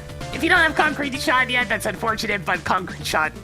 You can decimate Hanna-Brian before it even pops back down the second time. Outside of that, the level's inoffensive, but not great. There's a difficulty curve to it, and it strives to have a decent variety with what it's got. But it's remarkably boring and probably longer than necessary. I'd rather play the original stage. Yeah, I'm probably with Mick on this one. We'll see what everybody else has to say. I'd be lying if I said I wasn't at least a little intrigued when I first saw the name of this stage. I don't find Hornet Man's original level to be all that exciting, so I was interested to see a different take that would hopefully improve upon the original shortcomings. Unfortunately, I left the stage feeling more or less the same way I did about the official version. The main issue I have here is that not enough was done with the gimmicks, to the extent that in some ways it does even less than Hornet Man's original stage. Each one is used roughly the same way, but with incredibly minor variations. It's unfortunate considering how much potential the Bokazuras and rolling platforms have, yet nothing interesting was done with them. The only thing that really sees any notable use here is Hanna-Brian, and that's mainly due to him showing up way too many times throughout the whole stage. Although thankfully they seem to have reduced HP. Aside from that, along with a lack of collision on the ceiling tiles and the room after beating Honey Woman, there's not much else to talk about with this one. The actual level design itself is average, and the lack of creativity with the accompanying gimmicks ends up making this stage pretty forgettable in the long run. Dollar store Hornet Man! Damn! You know, it's funny that we were seeing higher ranks from Patchy in the earlier tiers, but she's been mostly in the 40s lately. It's Hornet Man, but with more bees? That's pretty much it. I can't say I'm particularly too impressed with this one. It's not a bad stage by all means, but it just doesn't do enough to make itself stand out from being just a sloppy rehearsal of Hornet Man's stage. Those grasshoppers from Bright Man did add a bit of flavor to the stage, but they weren't prominent enough to change the overall dynamic. The mini-boss spawning prevents screen transitions, and it seems that it's not intentional. It's not conveyed to the player enough that they had to defeat the mini-bosses in order to progress. It's especially rough at the ending section, which is a long room. If you can choose to ignore the guy at the beginning, you'll then stumble on the hard truth when you reach the boss door and are not able to open it. Damn, alright, we have that issue again. The boss is just Hornet Man. Gasp! Really no surprise there.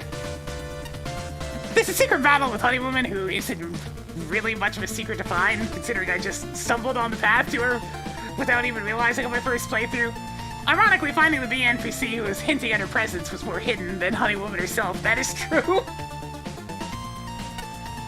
Not to be outdone by Cutman and his new warehouse, Hornet Man also went out and got a new stage. I've never been the biggest fan of Hornet Man, the boss or the stage, so I like the idea of a remake. This remake doesn't change my opinion, but it's not a bad effort. Despite sticking too closely to the source material in some regards, gimmick use, mini-boss, boss room architecture, aesthetics, the level has its own identity. There's a cohesive theme, a steadily A steady difficulty curve, a focused variety of challenges, though perhaps a bit heavy on the head of Iron, and adequately spaced checkpoints. All the big picture stuff is in good shape. However, the level doesn't hold up as well under closer scrutiny. Players may be in for a deadly surprise if they mistake the first pair of spikes for background decoration. Hey, guess what happened to me? Or enter certain screens from the wrong angle, or assume that the only bottomless pit is obviously a screen transition. Players may also get confused or stuck if they fail to defeat Henabrian before reaching the end of its scrolling section. Several screens have nearly decent challenges that just need some finessing. The dual Henabrian mini-boss, anything with the painfully evil hornets.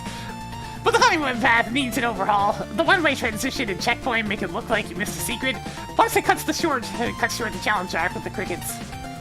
An entire ceiling is missing collision. The difficult and interesting fight with Honeymoon makes Hornet Man feel disappointing and redundant a couple of screens later. The ideas are good, the length and pacing are just right, and for a tile set I'm not wild about, the graphics look pretty nice. More risks with novel combinations, e.g. Henabrian and Bokazura. More attention to detail, perhaps via more extensive / diverse playtesting, would go a long way. That's fine. Recreating a Robot Master stage and entering level creation contests with it is already an uphill battle, and unfortunately the stage does not add enough revisions or novelty to the original. For the most part, Hornet Man did most of the stage first and actually did it better, especially the Hornet roll platforms. These are wasted in the level. Having almost every enemy as a bee might have been thematic, but it really cut down on the enemy variety in the stage. As the stage is garden related. By the way, there were no Joes! We had a Joe-less level! Actually, I think we've had a couple since Stallman didn't have any either. You could have added in some of the other insect-themed enemies, either instead of or on top of your selection.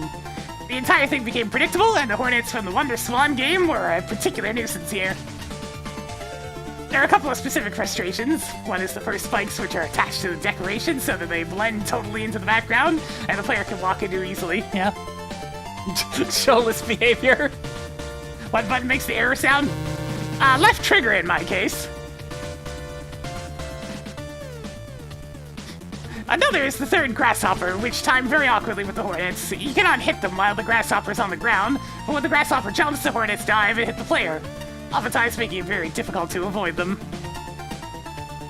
I really like the idea of turning Henabrian into a normal enemy, although it did still act as a mini-boss and lock screen transitions. Ignoring the flower is basically a death sentence in the last room, as you get yourself stuck. Still, its lowered health does make the fight against you alongside the clock arm much less frustrating, but it was still a bit irksome. Using the flower clock does make the honeymoon fight more interesting. Unfortunately, the stage then it ends on a bog-standard Hornet Man fight, which was quite the anticlimax. Fighting Honeywoman skips the final room entirely, so having two paths to the end doesn't help the stage in the slightest, strictly. Yeah, I think I'm gonna go with Nick. So since we got all the stuff that I was going for with this one, and let's do another one. Shape Woman!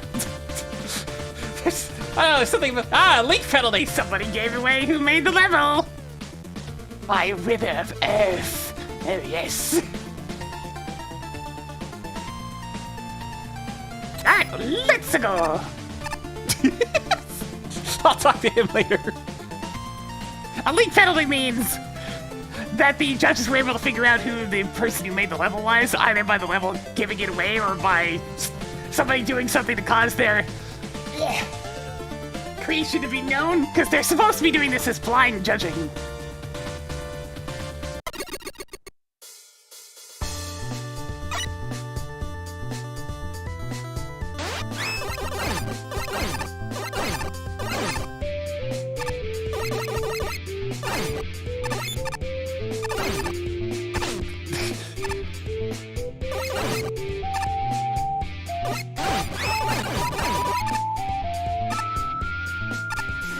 There's some wrong notes in here that kind of hurt a little bit, I must say. Yeah, the music is very off sounding. Those guys have more HP than they're supposed to. Quite a bit more HP than they're supposed to, even.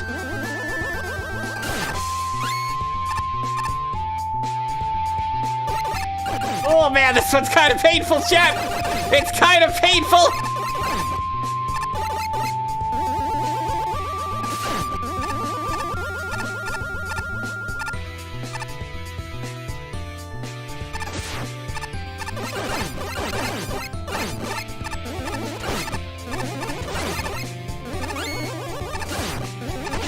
Oh, blocky!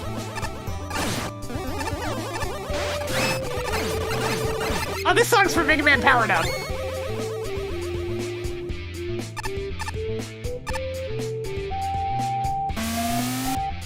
Oh, fun! Everybody's favorite Yoshi spikes.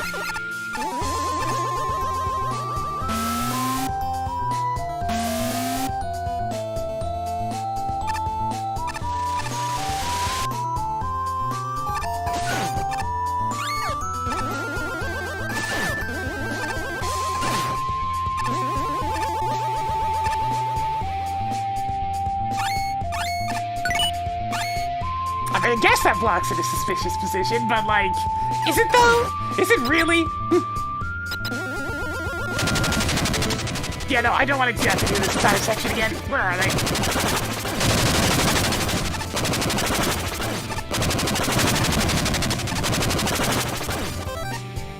They're still alive. This bothers me.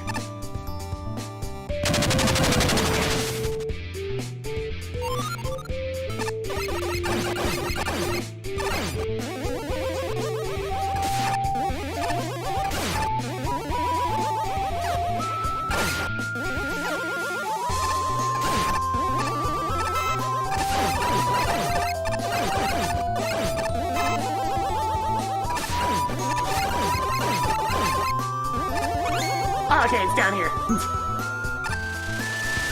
Sheepamon. Wait. I did not read that properly. It's like, hang on, wait, where's the safe spot?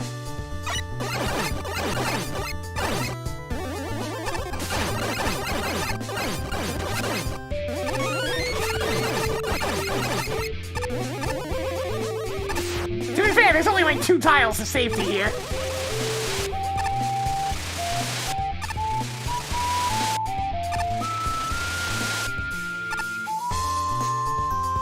I have the colorblind settings on. I figure I'm streaming, it'd probably be for the best to have those on.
Why is the level so determined to make me go the other way?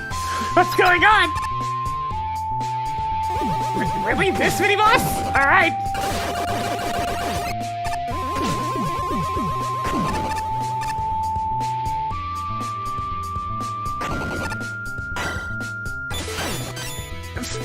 I got into mashing position and unfortunately hit the right analog stick at the same time.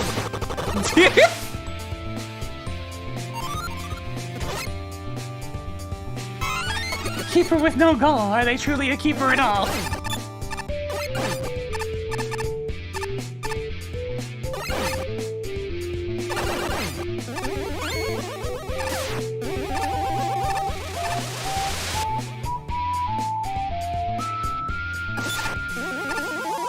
Alrighty then.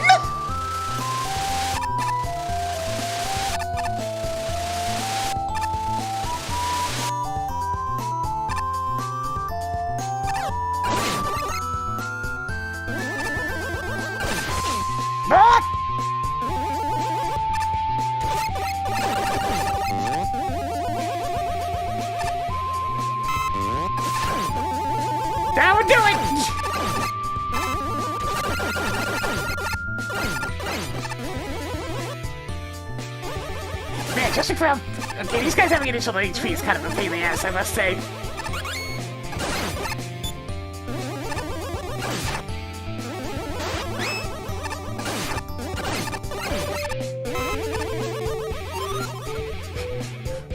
Certainly is still going!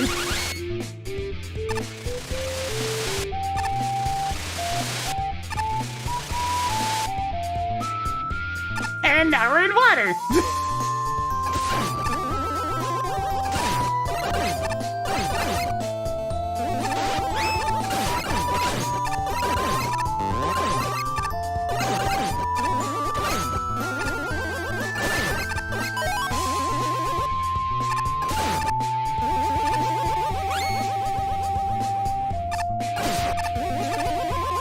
Yeah, the music's rough. It's very rough. I'll be glad to be out of here. Oh, hey, I did the dodge. I was really hoping that power-up would have a little more obvious thing going on. Alright, I guess that's just a platform, right? Oh, it's a teleporter, sure. I mean, at least it sticks out.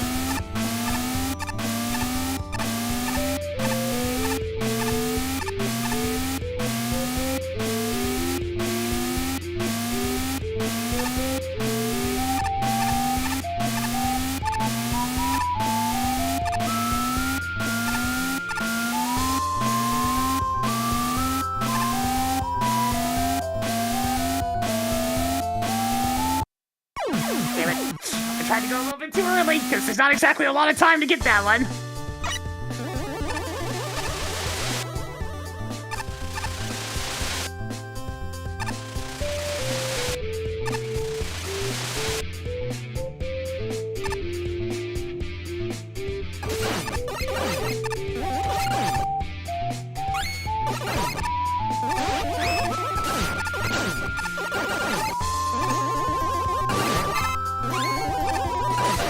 So far, there's only been 2 tokens I haven't bothered with. The first one being a 6 beam because it's just down a random pit after an extremely long hollow scrolling segment. And the second one just being, you know, stall woman bugging out.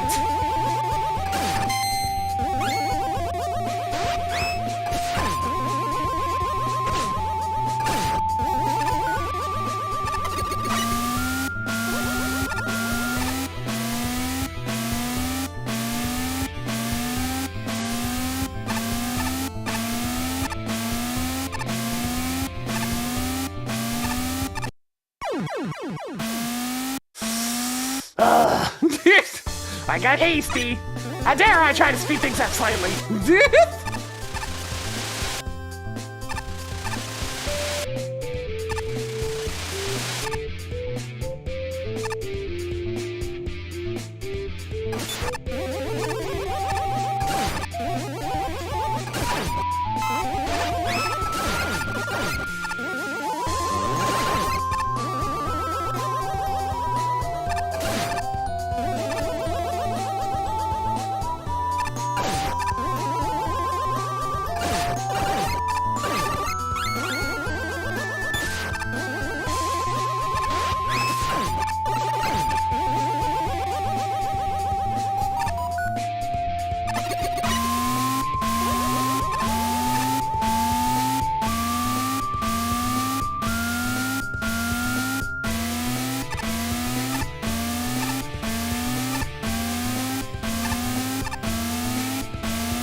Okay, the yoga blocks are kind of going at the... What? The yoga blocks are kind of going at the same time as the background music, which is kind of neat.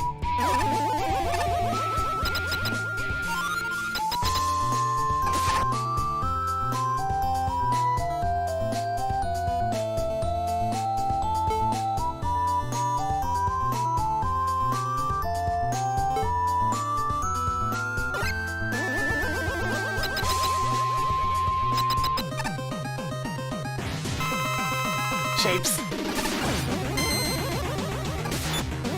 Ah, shield boss.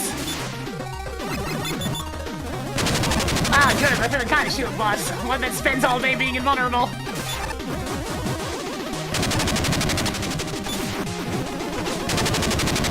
man, am I requesting you throw more of the objects at me to open up holes in that shield?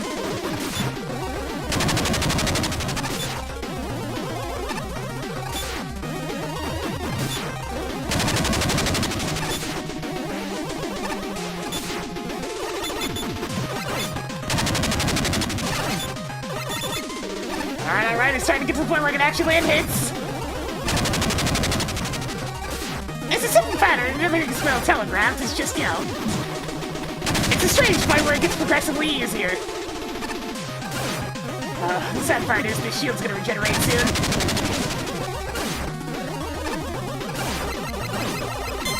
Oh! Wait, I can just go in gung-ho for one more hit.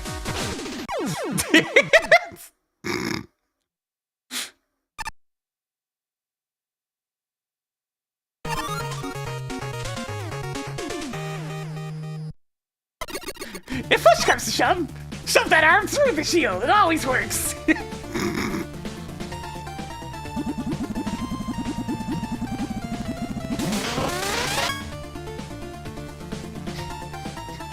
Nope, googly eyes will not stop you hating these things any less. Mega Buster, applied directly to the forehead. I mean, it had a cohesive design. It wasn't exactly very interesting, but it was cohesive. See, creativity. Not a ton, it was mostly the exact same, like, spinning platform, yoke spike setups throughout the entire stage, and then just some sheep block platforms here and there. But it wasn't bad in that regard. Fun, an alright time at the stage. Functionality-wise, nothing seemed too broken overall. There was a couple of weirdness bits, like, you know, jumping out of the non-existent water. But it still mostly worked just fine. Aesthetics... it's very basic. I know that's part of the point, but it's very basic.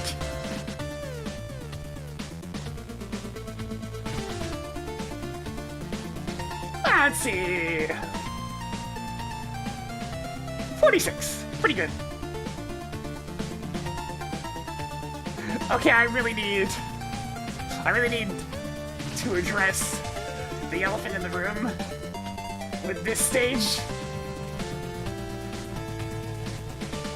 Of all the versions of Oil Man's theme from Powered Up, you choose that one. Grating is an understatement. After a while. Again, it kind of fits with the weirdness of the stage itself. But whoo, those wrong notes start to hurt. Real bad. Maybe it's a sick side. The level did drag on for a while. A lot of this comes down to the repetitive nature of the actual obstacles and gimmicks. The same Yoku Spike Magna platform setup occurs like 5 or 6 times with no real shakeup other than how long you were stuck there waiting. Not a lot was done with the Sheepman platforms either. Just kind of the same thing Mega Man 10 Wily 1 did with them. Over and over again. The boss was fine. All the moves were nicely telegraphed and clear. If anything, maybe make them toss 2 to 3 shapes from the shield at a time, since they can spend quite a while basically invulnerable without the use of weapons.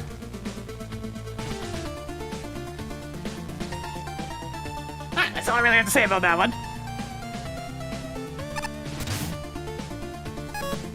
Well, that's another usual visual design. Loose-leaf background and shape block foreground is an effective way to create an identity here, and it does this without sacrificing ease of use. That being said, I was disappointed when it transitioned from loose-leaf to JPG Space Nebula. Keeping that aesthetic consistent would have been a good idea. Admittedly, I do have to contest this a little bit because the change in background did make it a lot easier to see what the boss was doing. The bright color of the loose-leaf background would have been a problem with the brightly colored shapes mixing in there as well. As is the most noteworthy good part of the level, especially since the music just the place no favors. It sure didn't. Why would that consistently be important? Why would that consistently be important? Because while the aesthetic might be unique, the level itself is boring. The majority of Shape Movement is one of two things: long, simple rooms with a handful of specifically shaped enemies, whether they be circles or squares, or waiting on tornado batteries for spikes to go away. There's other concepts here with the sheep block plus cutting wheel room being genuinely interesting, but the majority feels very samey, with the vast majority adding little of interest. Considering the level's over 40 screens long, when the average is less than 30, this is a weak point. There's a lot that feels like filler, and it easily could have been cut down. Yeah. Unfortunately, Shape Woman herself is much the same as her level. Besides her rather baffling design, her boss fight is extremely tedious. Shield bosses are among the hardest to get right, I'll grant, but making a shield that she takes apart piece by tiny piece and then making it invincible to most of the weapons, including the shield-piercing laser trident. What? You did what? That's one of the worst shields I've seen in a long time, and I encourage players to cheese it. She's a fair fight ultimately, but she's long and tedious, making a boring conclusion to an already unimpressive level. Overall, not a fan. You disabled the effectiveness of laser trident? Honestly, I'm kind of struggling on what to say here. To an extent, there's certain things about this level that are memorable. Like the visuals, for instance. They're very odd, to put it mildly, and not exactly in a good way, given the last few screens use highly compressed JPEGs as their backgrounds. As for the level design itself, I honestly found this stage to be rather boring, mostly on account of just how much waiting was involved whenever certain gimmicks showed up. Damn, not often Shinryu points out the waiting. Chief among those are the tornado batteries and Yoku box spikes. They're an interesting combination in theory, but can make for some tedious moments in execution. The enemies only add on to this, as some of them need more shots than usual to take down. Yeah, the Solar Man ones in particular. All that being said, there was one segment that stood out to me. The part that required you to race a floor of sheep van blocks to the end of the room before they all disappeared. That room was genuinely interesting and engaging, and I'm a little disappointed that there weren't more setups like that in order to offset the slower-paced sections of the level. Yeah, I agree. As for Shape Moon herself, she unfortunately shares the main issue I have with the level. Her fight ends up being tedious, due to her shield having way too much uptime, with not enough interesting attacks in between to justify it. I get the feeling that the idea was to make this something of an endurance fight here, where her shield is slowly chipped away as it goes on. While that would potentially make for any unique boss fight, there's just not enough variety here to warrant her fight taking so long, to the point where I can't blame anyone who uses magnetic shockwave to speed up the process. Overall, for as quirky as this stage tries to be, there's sadly just not much substance to it. In a pro! Can't say I'm too impressed with this one. It's a very basic stage with not many gimmicks attached to it that would make it stand out. It doesn't help that most of them are default engine gimmicks. If you were to change the aesthetics of this stage but keep everything all the same, it wouldn't have been much different. The only coherent thing going on that fits the whole shape theme is the various shapes embedded into the tile set, and that's just not enough to resonate with me. The only consistent gimmick of the stage is the timing your jump with the tornado battery through Yoku spikes. Unfortunately, the stage also never expands on it, as it's basically the same deal every time. Just with the timing becoming a little more strict with more spikes. Or to have a gotcha moment when the player doesn't expect a second set of spikes to appear right when they think it's safe to go through. The rest of the stage is expectedly rather bland, mostly consisting of basic platforms where you shoot down non-threatening enemies and fight some random mini-bosses on occasion. Some of the sections could have probably been trimmed down a bit, while keeping bits like the section with the sheep van blocks so that the stage wouldn't feel boring at times. Music is also a bit of on the meta side. The flute instrument gets quite obnoxious after hearing the same short loop repeatedly. Interesting design for the boss. She's shapes and a woman, but certainly doesn't look like a robot master. Also, her circular features jiggle real mature there. Yeah, I didn't want to actually point that out. I noticed that during the intro, but I wasn't saying anything. She's also a shield-based boss, and unfortunately falling big time on the shield boss stereotype. Seriously, that shield lasts for quite some time. Her attacks are also, dare I say, pathetic. She throws pieces of the shield back at you. Watch out, Mega Man Shapes. Watch out, Mega Man Shapes! At least it means she's leaving openings for you to actually damage her.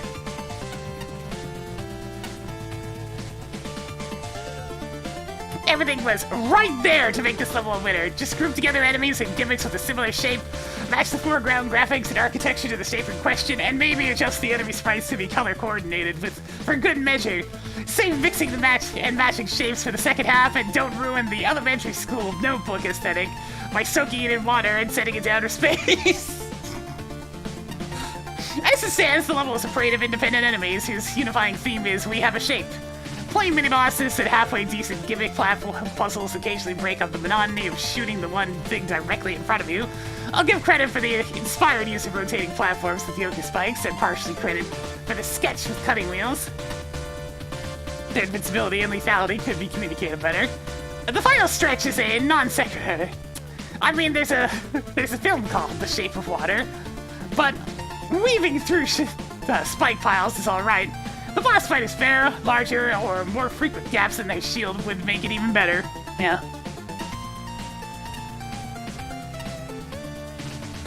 The level as a whole is visually distinctive, but any given section is a bland open space. So many slopes, so little impact on the challenge. With aesthetics that rarely have anything to do with the gameplay, moving left through an area with right-facing arrows legitimately annoys me. Yeah? The shape woman herself has memorable design with an intro jiggle we could have done without. Yeah. I like the atmosphere created by the music. It fits well. There are other pros, e.g. thoughtfully adjusted enemy health values, and cons, e.g. potentially getting oneself stuck in the ceiling. But the big thing for me is all the missed potential.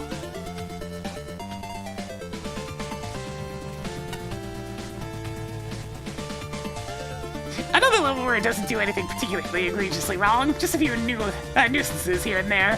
Still, for all its basic nature, it does the job and does have some highlights. First impressions are rather good. This is a weird aesthetic, but I think I am partial to it, kinda. It kinda overall works, even if it's rather simple. Enemies, even the stock ones, are on theme. Unfortunate that it does all kinds of fall apart by the end. Unfortunate that it does all kind of fall apart by the end, though. From the level layouts, just getting rid of the interesting block types to the last few rooms looking rather dreadful and ill-fitting, and even the water segment just kind of works against the storybook feel. Using the stock DevKit Yoken blocks rather than something themed to the stage is also just sheer laziness. Yeah, they were kind of bland and not colorful at all. You could have done something with, like, squares or circles or something. I would have accepted just a recolor. Gray looks too much like the background. Not a fan of the music either. By the end of the stage, it really started to grate on the ears and ended up getting itself muted. The stage handles sheep band blocks well, and when they're combined with the Game Boy Buzzsaw enemies, I'm not too afraid to admit it killed me a few times, but I liked it. It's clever. I'm surprised by the combination of Tornado Man platforms and Yuki spikes. These shouldn't work at all, but it felt very snappy. For its strength, I think the final segment has a few too many issues to compound it. There's the worst checkpoint placement at the stage before a dull, rather lengthy sheepman block puzzle segment, followed by a high amount of instant death at a token puzzle, which I'd have liked better if failure didn't result in such a tedious trek back. Finally, let's speak of the bosses, and I don't think the Mega Man 9 mini-bosses added anything here. No changes, nothing novel. You didn't really need to now, did ya? I appreciate being able to just walk past Passworder, though if you don't want / already collected the token, it's token. Now, Shape Woman is ultimately a poor send-off. Waiting 5,000 years for the shield to eventually, maybe kinda! Would you please, oh pretty please, break apart already so I can blast your face with more than the occasional rare lemon!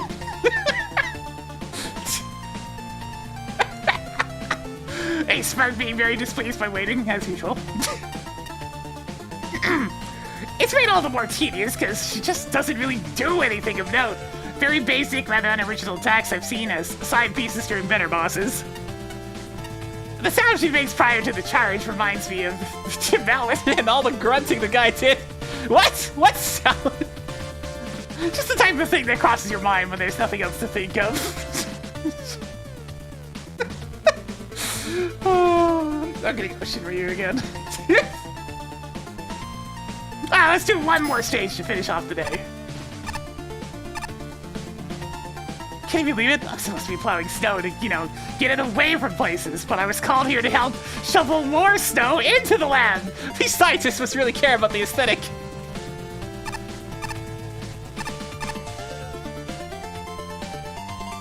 Alright, well, our final guest sighted, please. It's the heist! Oh, we're gonna make a steal! Alright, you ready to make some money, chat? We're gonna make some money! Oh, hey, a time penalty! We haven't seen one of those in a while.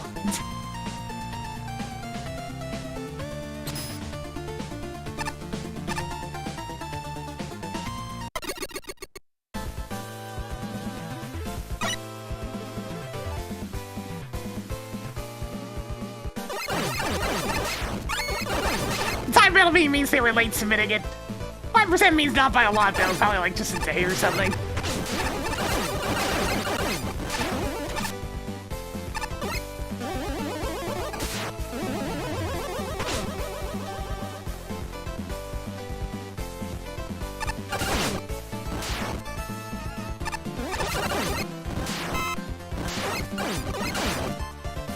Alright, gotta be careful with the lasers! Gotta be careful with the laser defenses here.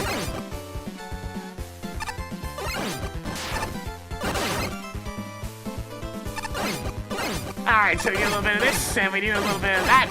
We grab this here token, and we keep moving.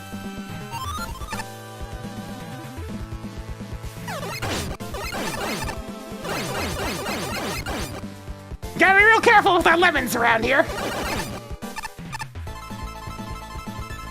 Alright, let's let the trash pile up real quick. There we go.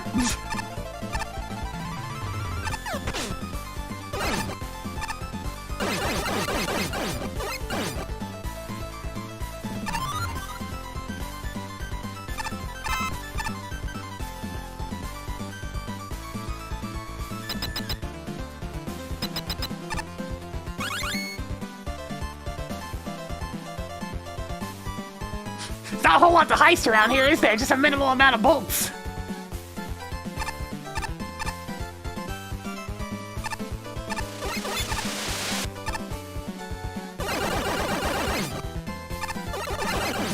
You going down, jump big? No chance.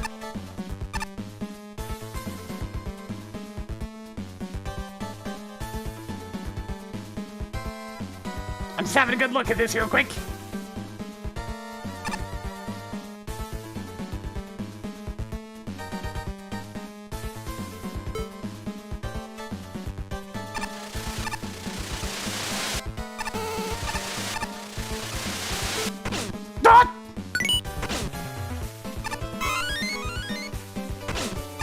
Good enough! Oh jeez! Oh jeez! Run! Run! Alright, we're getting some interesting stuff in this one. It may not be much of a looker, but there's some cool stuff going on.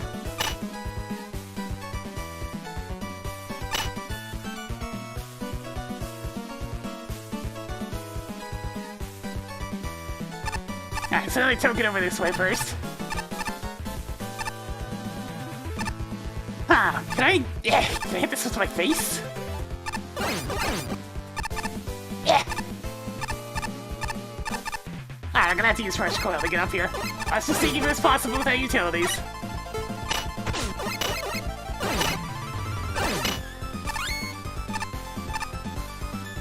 Oh, so close!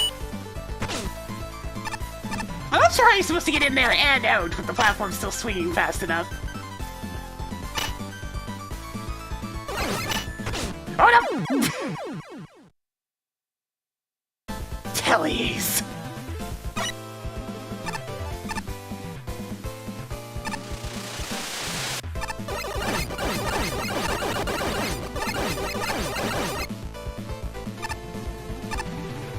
Okay, break dash through the lasers, probably.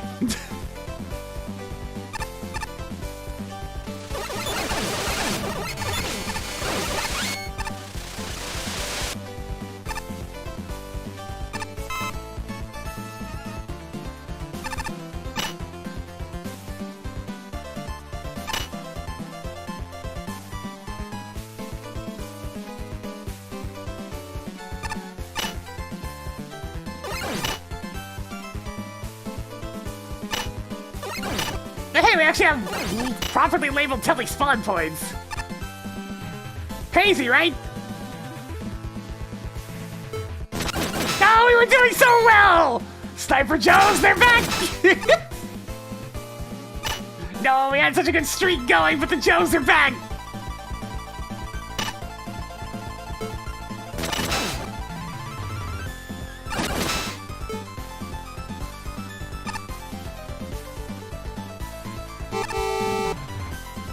Yo, they got the getaway car with us! Alright, guys, let's move! We gotta get out of here!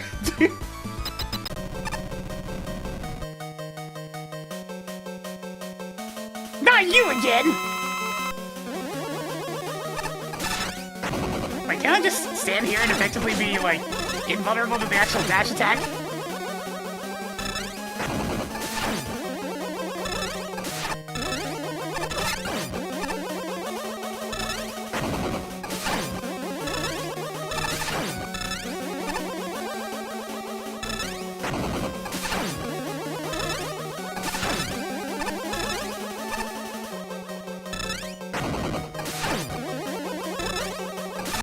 Alright, gotta go meet up with the rest of the gang!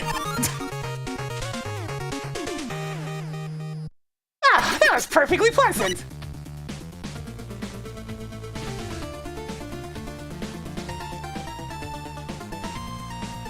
It's like this actually had a cohesive, like, thematic design that you can follow along with.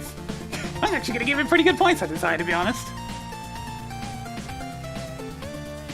Creativity, I mean, it got a little bit wild with them sheep blocks and swinging platforms with the lasers and whatnot.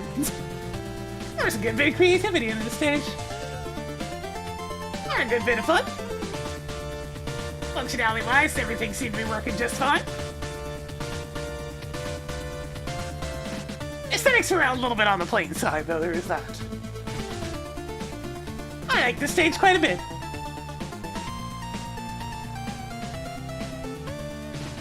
Alright, I gotta do some math. Hey, we have a passing grade! 60 out of 100. It could have been better, yeah, but hey, it's just nice to have a stage that has a set idea from start to finish, does some cool stuff with its gimmicks. Sure, the enemies were kind of there, but... And the boss fight was actually made straight up easier by the stage, by the room layout than normal, so there's that too. Oh, hey, a cute stage that had a cohesive idea from start to finish that even gets incorporated to its obstacle choice. The idea of slipping through the various laser security defenses and whatever this facility we're heisting from. Some various big old defense spots. The Sniper Joes at the end, while completely harmless, were understandably meant to be the fuzz. Trying to make a last-ditch effort to stop us. Hey, I'll take a seat. We haven't had any passing grades yet, pretty much. I don't know. I really took to have the Sheep Man blocks and Jewel Man swinging platforms mixed well here. Lots of, like, little puzzle elements to the stage that all fit well. Checkpoints may have been a little too spread out. we're okay. Graphic design was definitely not a lot to write home about. And was definitely again, the stage's weak point. Heck, the new layout for Punk's room in particular actually made him easier to fight.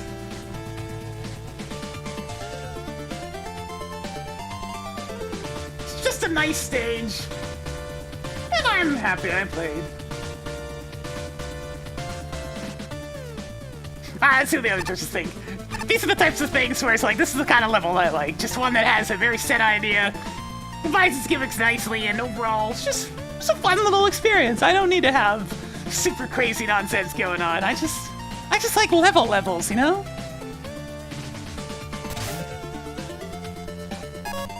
Oh no! Mega Man's breaking the law and robbing banks! One of the most fun I think of him.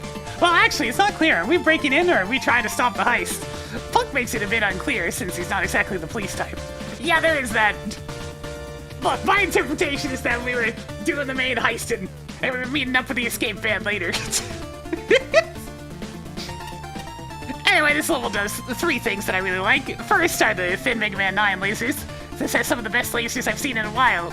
Not only are they thematically appropriate, but they make excellent puzzle elements for digging into the bank.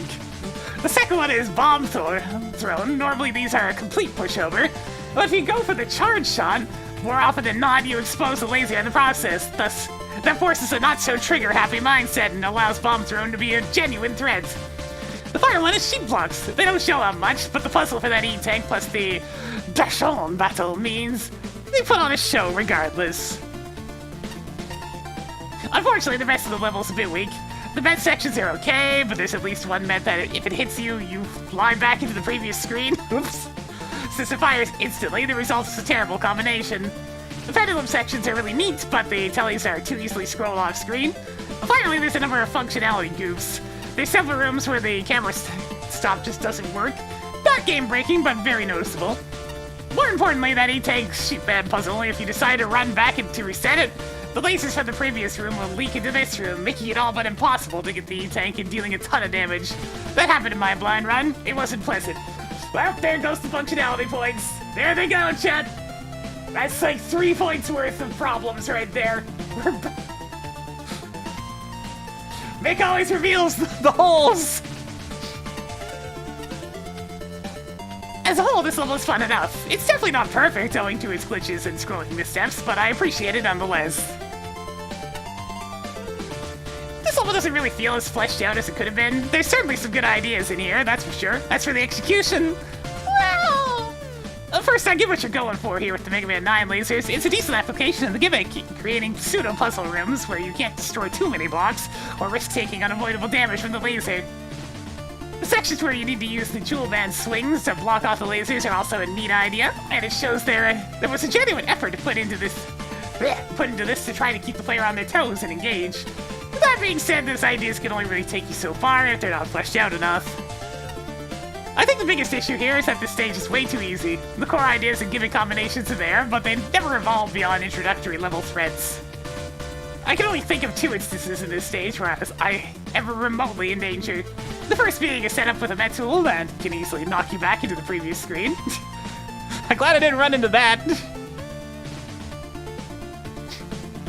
Yeah, it's almost always Mick that points out the things that I take functionality points off for, by the way. Almost every time. Needless to say, I think Mick was pretty good at spotting issues. And there's the third token, which I honestly still don't know how to get without taking damage. Besides, those few moments, this stage ended up being a bit on the boring and easy side. Definitely wasn't helped by the lacking aesthetic details, such as the blank backgrounds and boss doors being normal transitions. Or the fact that Punk's fight was completely neutered in difficulty due to the low floor that lets you easily evade everything he does. Yeah. All that being said, I still think you've got a solid set of ideas here. The Mega Man 9 lasers are a critically underlooked gimmick, so this sort of level concept is ripe for experimentation. It just needs way more polish to shine through. I have a feeling Flash Man might like this one just because it has a actual followable story to it. Medic! to be a stage designed around manipulating the environment in order to pass through. A pretty creative concept, actually. The laser and dust blocks make for a really neat synergy with how the player needs to carve out a passage that would protect against the laser. Definitely the highlight of this stage. The swinging platform has always been awkward to me because of how it doesn't carry you over the momentum when you make a jump. It's really not suited for horizontal platforming. The third token wound up giving me a lot of troubles. Having the telespotter there is a little too much. The stage has some odd empty rooms like the one with all the teleporter pads. I can't tell if it's atmospheric reasons or I can't tell if it's atmospheric reasons or the author didn't have time to implement something. Same goes with the alcoves on the edges of the beginning of a few screens, which ended up leading nowhere but inconvenience.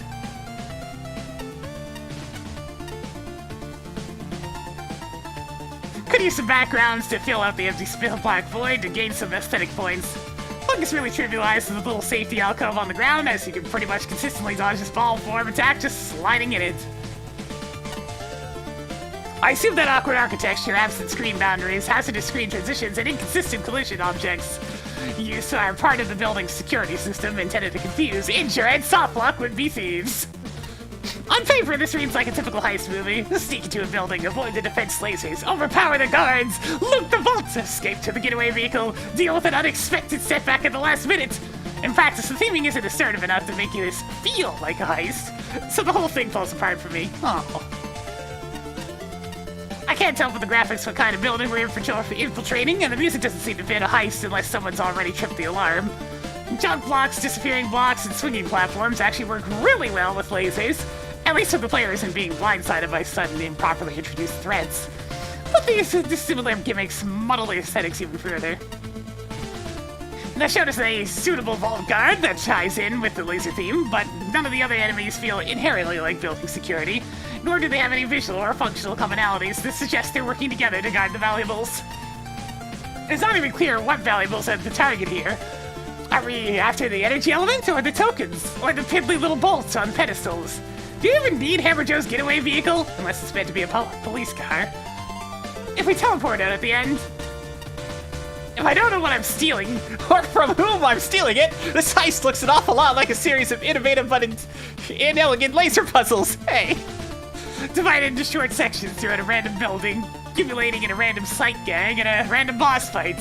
Which is a shame because I was really looking forward to Ocean's 8 Pit, or the Thomas Light Affair.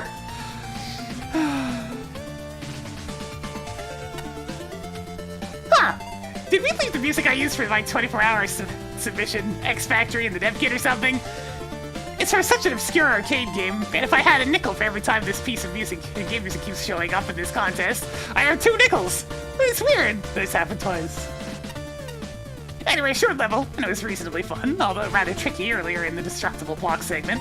At least for me, since I need to use rapid fire and auto charge to assist with the wrist problems.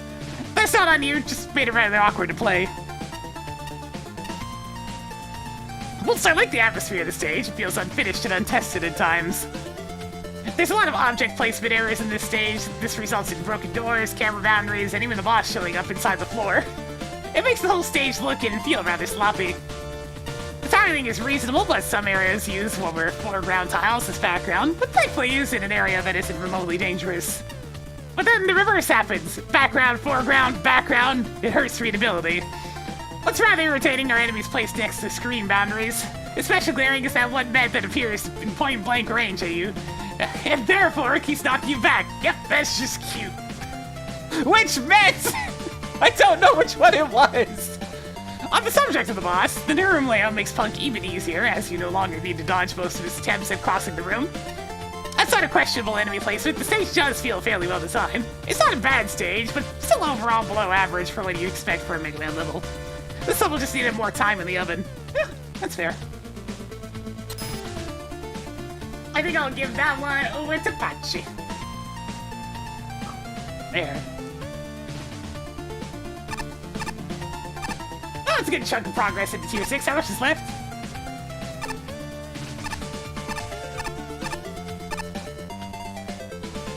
Still quite a bit, surprisingly. And there's the boss, okay. Yo, Reiko, you got here just at the end. Wow! Yeah, I like that level. It's one of those things, it's cute. It definitely needs some refinements, but it's cute. I'll take that over the usual generic stages. It has personality, and that helps a lot when you're in the sea of otherwise middling stages. Alright, that's gonna go ahead and do it for me today on this one, though.